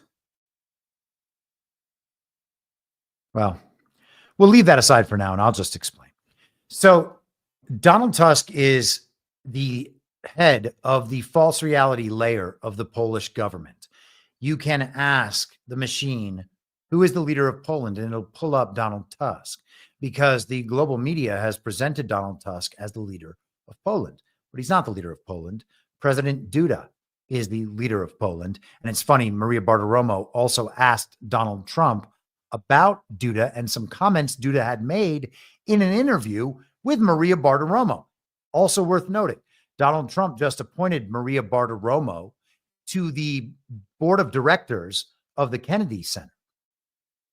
So is there coordination there? It's also worth remembering that Duda came and visited Donald Trump at Trump Tower during that 4-year period where Donald Trump was, quote unquote, not president. So in 1997, during the fall of communism, the rise of democracy, as we are told it, led by the British Commonwealth, the British Empire, the European Union, and NATO, the West, that we are supposed to preserve at all costs. So says Douglas Murray, who also believes we have to protect Ukraine and Israel at all costs, because he's a globalist, and the way they use the West is not the same way we think of our culture being preserved. And I don't mean as whites, I mean as Americans. Although people also will say the same thing, meaning as whites. And truth be told, I don't give a shit. Have your own opinions. I don't care how you think of these things. That's not how I think of them. But if it's how you think of them, do your own thing. If you think that that is the most important thing against this global regime, I think that you are very confused. But I'm not. That's not my fight. So they installed a new form of government in Poland. They created a constitution in Poland, as they do in all the nations they take over. And they say it's modeled on the American Constitution. You might begin to wonder at some point, understanding that our states used to be a disparate collection of these individual kind of nation states that were forming a union, and instead were essentially taken over and by the global banking regime, with their preferred form of government becoming our form of government that now we are told is the greatest government that ever existed. It just so happens that all these other nations that they take over have had the same form of government for the same amount of time. And there were similar revolutions happening across Europe, okay, and have in phases 4 times now. This is the 4th, at least as far as we know, and it could go back further. So they put in this same form of government in Poland, and now they describe the prime minister, the head of that government, as the leader of Poland. Now, when they put that new constitution in place in Poland, they had a referendum. And something around 50% of the population bothered to vote in that referendum. And under 25% total voted for that new constitution. 25% of Poland's population in 1997 voted for that new constitution. Or maybe it was 99. Don't quote me on that. Under 25%, okay, supported the new constitution. That's not legitimacy. By any definition in political philosophy or history, that is not legitimacy. Now, they have changed, of course, the definition of that to make it that there is a stable government and that they provide services to the people. That is the new definition. All it takes for a legitimate government in the eyes of the global regime. But it's not actually the definition of a legitimate government. So the global regimes installed an illegitimate government and overthrew Poland's constitution, replacing it with another one. Tusk is the leader of that government. Duda is the president who controls the military and can veto any legislation that goes through the Donald Tusk branch. And when you're talking about who has the real power in the government, who is the real head of government, it's obviously Duda. But it's told to us as though it is Tusk.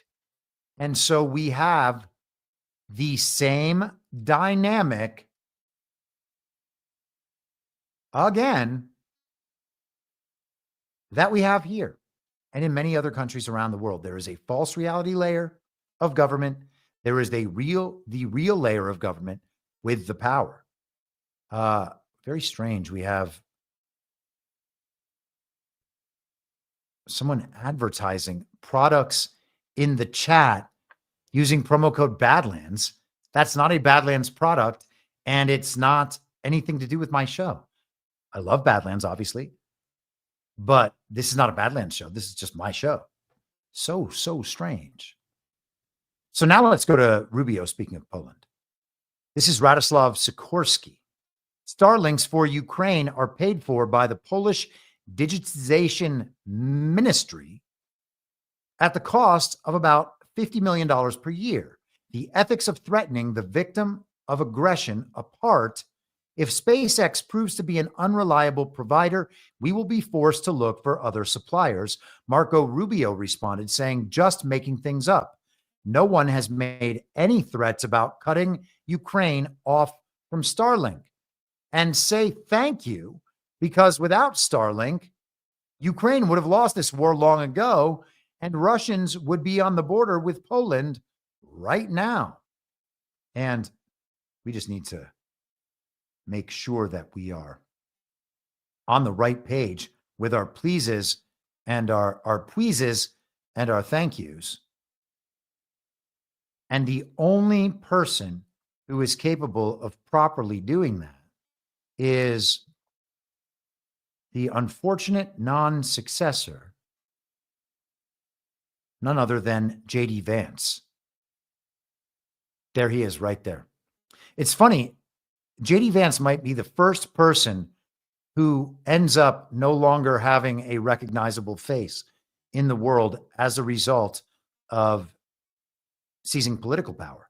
Donald Trump, the other night, by the way, speaking of multiple faces, released, good Lord, Donald Trump is on the biggest Truth Social spree I've ever seen. He's posted like 50 times in the last hour. More than that, perhaps. apparently he is taking over everyone's Truth Social feed for the next 3 days, or is setting a lot of bait as bot traps. Because if you ever look in Donald Trump's comments on Truth Social, you'll see nothing but bots posting kind of pro-Trump memes, but it basically blocks out all possible conversation from real people.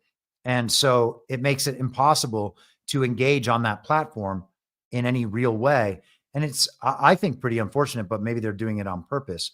Regardless, here's Trump's Truth Social post from Saturday night. Trump and Elvis in the same picture as though they are the same person.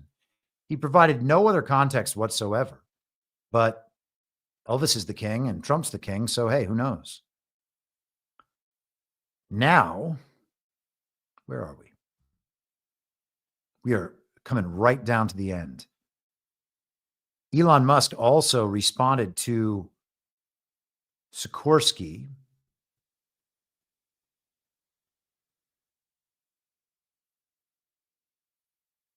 Sikorsky's initial Twitter post that we just read there in the Rubio post was a response to Elon Musk saying, I literally challenged Putin to one-on-one physical combat over Ukraine, and my Starlink system is the backbone of the Ukrainian army. Their entire front line would collapse if I turned it off.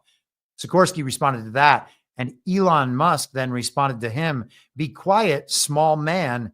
You pay a tiny fraction of the cost, and there is no substitute for Starlink. But he said that Ukraine's front line would collapse without Starlink.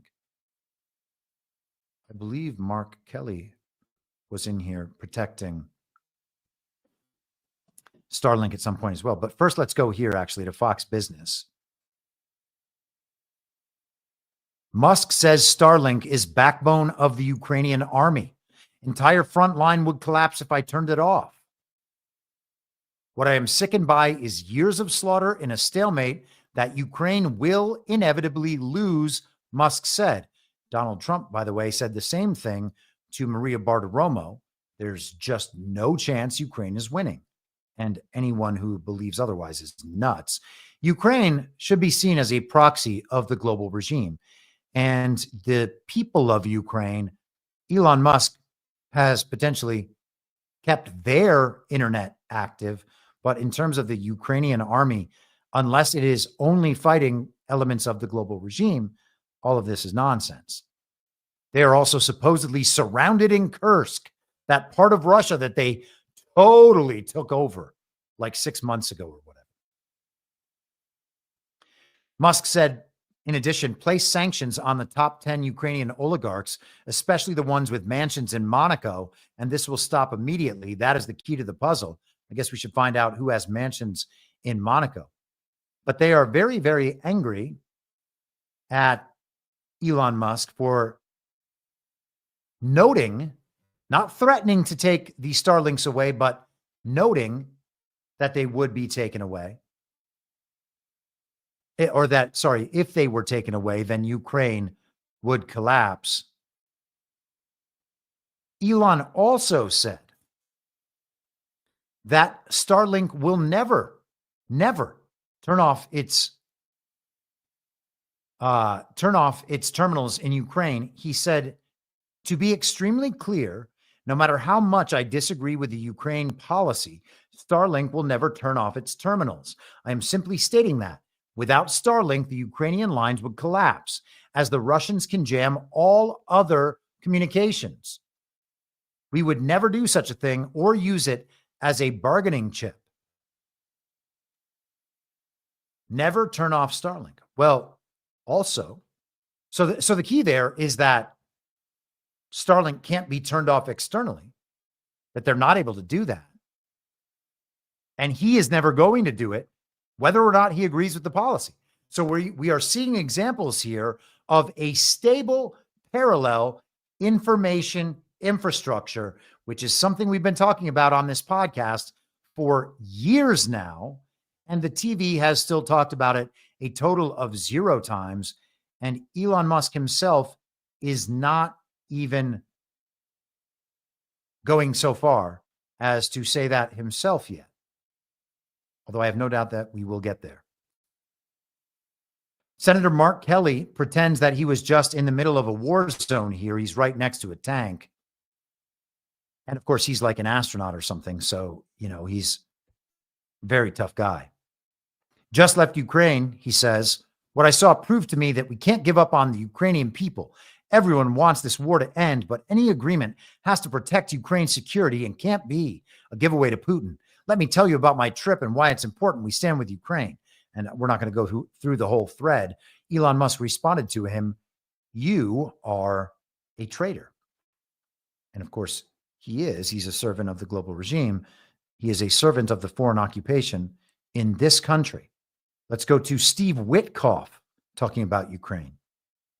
For that whole incident that happened in the Oval Office, I think that was an important step. And there's been a lot of discussion between our teams and the Ukrainians and the Europeans who are relevant to this discussion as well. And I would like to describe it as progress. And so I would hope that there's a deal. What's on the table, what's important to discuss are obviously security protocols for the Ukrainians. They care about that. The territorial issues, the utility plant. But these are not complicated things. They just need to be put on the table, and everybody needs to be transparent about what their expectations are. Then we can begin to have a discussion around how we compromise. Well, now your plane leaves in 48 minutes. And I would ask you this. What is your best tip for dealing with the jet lag that you surely must have to deal with? I think you just, Dana, I think you submit to it, you get used to it, and you follow the lead of our boss, Donald J. Trump, and you just keep on going, because that's what he does, and that's what, just get on with it. That's exactly correct. Good luck. We're hoping for success. That's what you got to do. Just got to keep on going. Okay, let's move from Ukraine. We're going to hit a couple more European stories real quick, and then we'll be out of here. I see people in the chat saying this is definitely going to be my longest stream. I don't think that's necessarily true. We have maybe 10 minutes left. If I can get it in under that 10 minutes, not the longest one. This is the Associated Press today. Just going to hit this quickly. Chaos in Romania's capital after far-right Călin Georgescu barred from presidential redo. Chaos broke out in Romania's capital Sunday evening as incensed supporters of the far-right populist Călin Georgescu protested the electoral body's decision to reject his candidacy in a presidential election redo. He won the first round of last year's race before a top court annulled the election. So he won, and then they just canceled it. The 62-year-old Georgescu, filed his candidacy on Friday in the capital, Bucharest.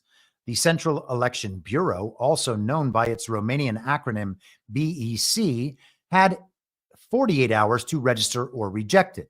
In its decision, BEC cited the country's constitutional court ruling last year to cancel the election, arguing it was ordered due to, quote, the candidate's failure to comply with electoral regulations, end quote. It would be unacceptable, they said, for the restarted election process to consider the same individual as being eligible for the presidency. And Georgescu, the crowd was chanting, the last resort is another revolution. Georgescu then said, he called the decision a direct blow to the heart of democracy worldwide and said, I have one message left. If democracy in Romania falls, the entire democratic world will fall. This is just the beginning. It's that simple. Europe is now a dictatorship. Romania is under tyranny. And we shall see on that. I would urge caution on all of these, because the way these European leaders are identified to us is not always the way that they are in reality. I find Giorgia Meloni in Italy to be somewhat questionable. And this woman, Alice Weidel, Vidal, I don't know how to say her name, who was extensively promoted online, particularly on Twitter, and often by Elon Musk, the blonde lady from the Alternative for Deutschland. She also happens to be apparently actually, let's just, before I say this, let me just check with the machine. I saw a post about it yesterday, but I was on the move and didn't go deeply into it. Is Alice, hold for processing. I wouldn't want to say this without knowing it's true. Okay. So she's not married, but she does have a Sri Lankan female partner. They have been together since 2009 and adopted 2 sons. So that's how much of a Nazi she is. Now, again, I've been lied to a whole lot about Nazis. I believe that they're just, they were partners, business partners of the Zionists in the building of the global regime proxy state in Israel. And they might as well just be the controlled opposition at that point. So is Alice Weidel a representative of the controlled opposition in Germany? Quite possibly. I don't know. I just stay open-minded to these things.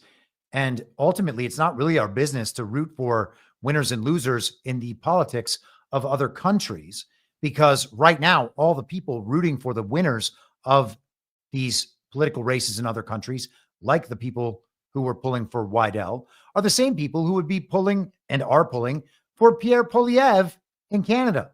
So I trust zero of those people. They don't really have interesting or informed views of geopolitics. They post ridiculous and always wrong things all the time.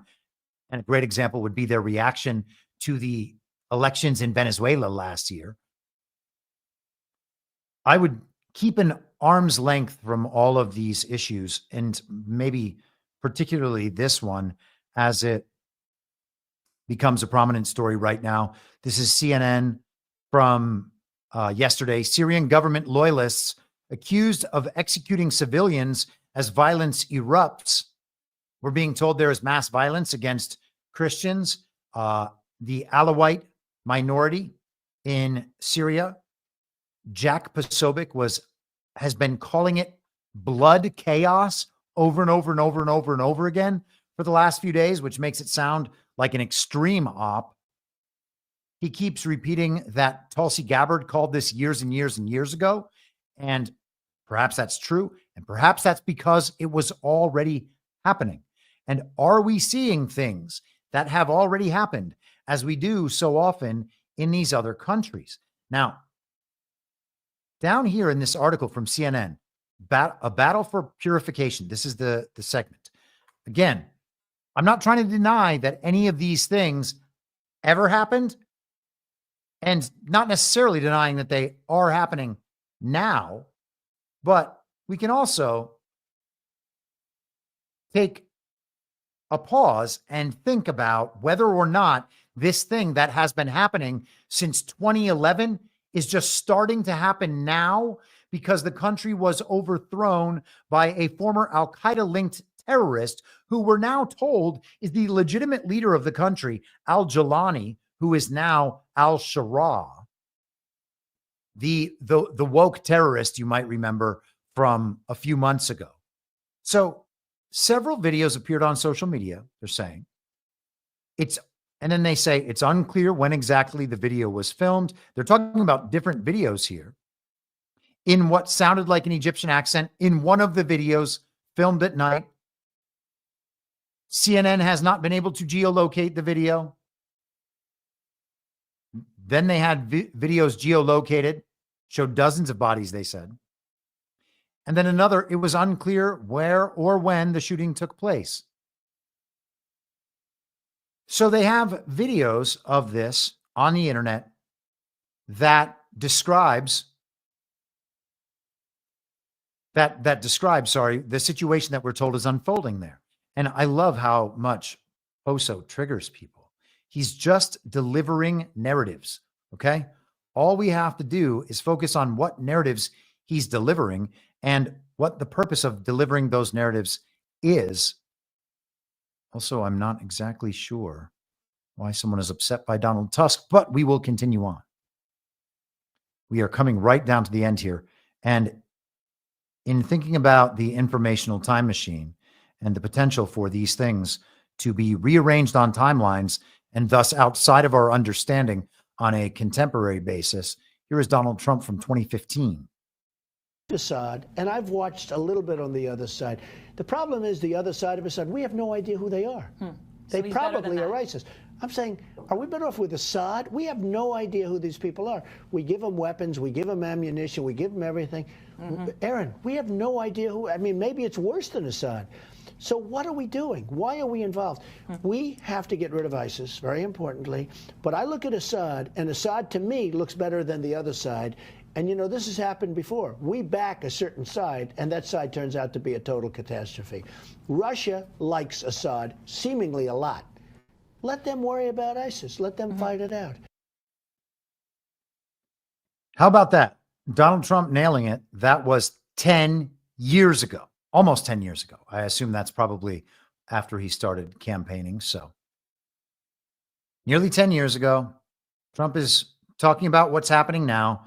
And if you ask the machine, here's the Syrian civil war, significant impact on the Alawite community, verbal threats, physical attacks, executions.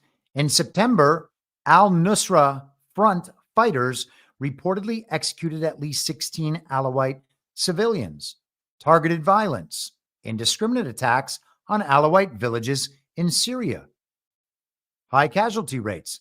By 2015, up to a third of the 250,000 Alawite male fighters of the Assad regime had been killed. Some reports estimate that around 100,000 Alawite youths were killed in combat.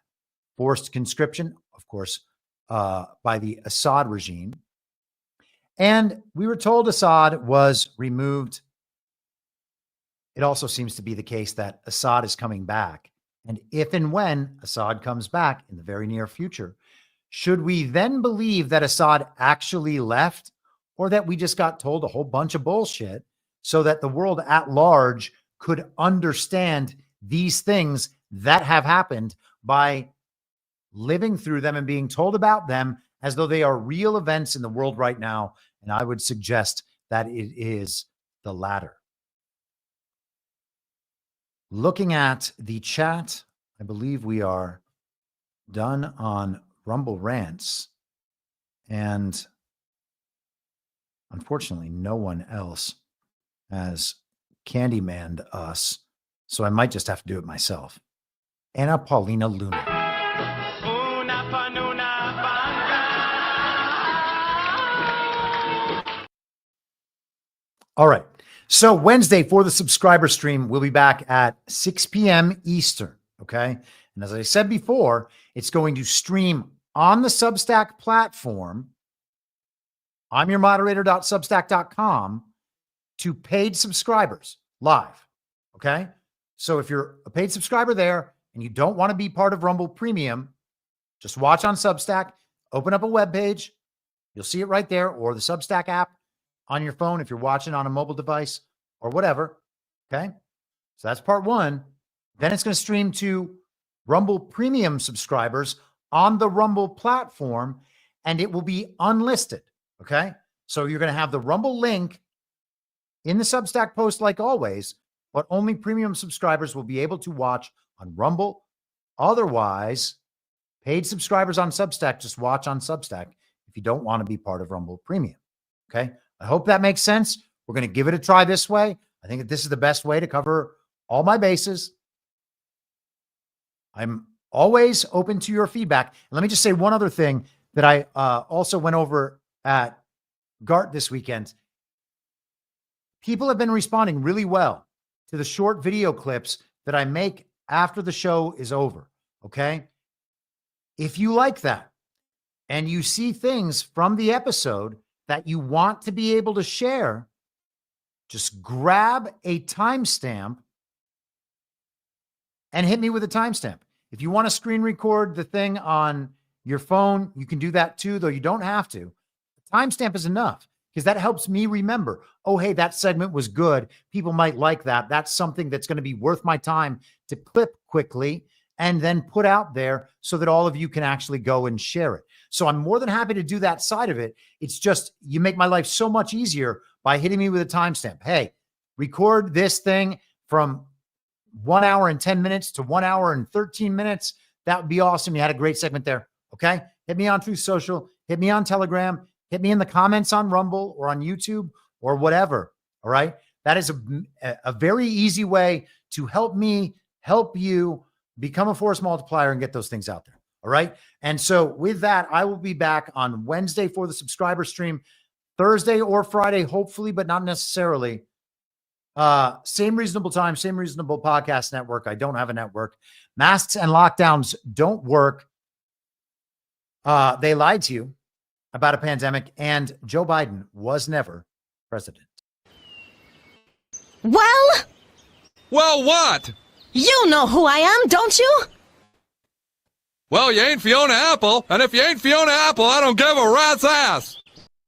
What's wrong with being an angry prophet denouncing the hypocrisies of our times? What do you think, Max? Do you want to be an angry prophet denouncing the hypocrisies of our times? Yeah, I think I'd like to be an angry prophet denouncing the hypocrisies of our times. It's not true. It's more true than I would perhaps prefer. And I will not let you down. We do a little trolling. It's called We Do a Little Trolling. What? In my mind, that's the end game.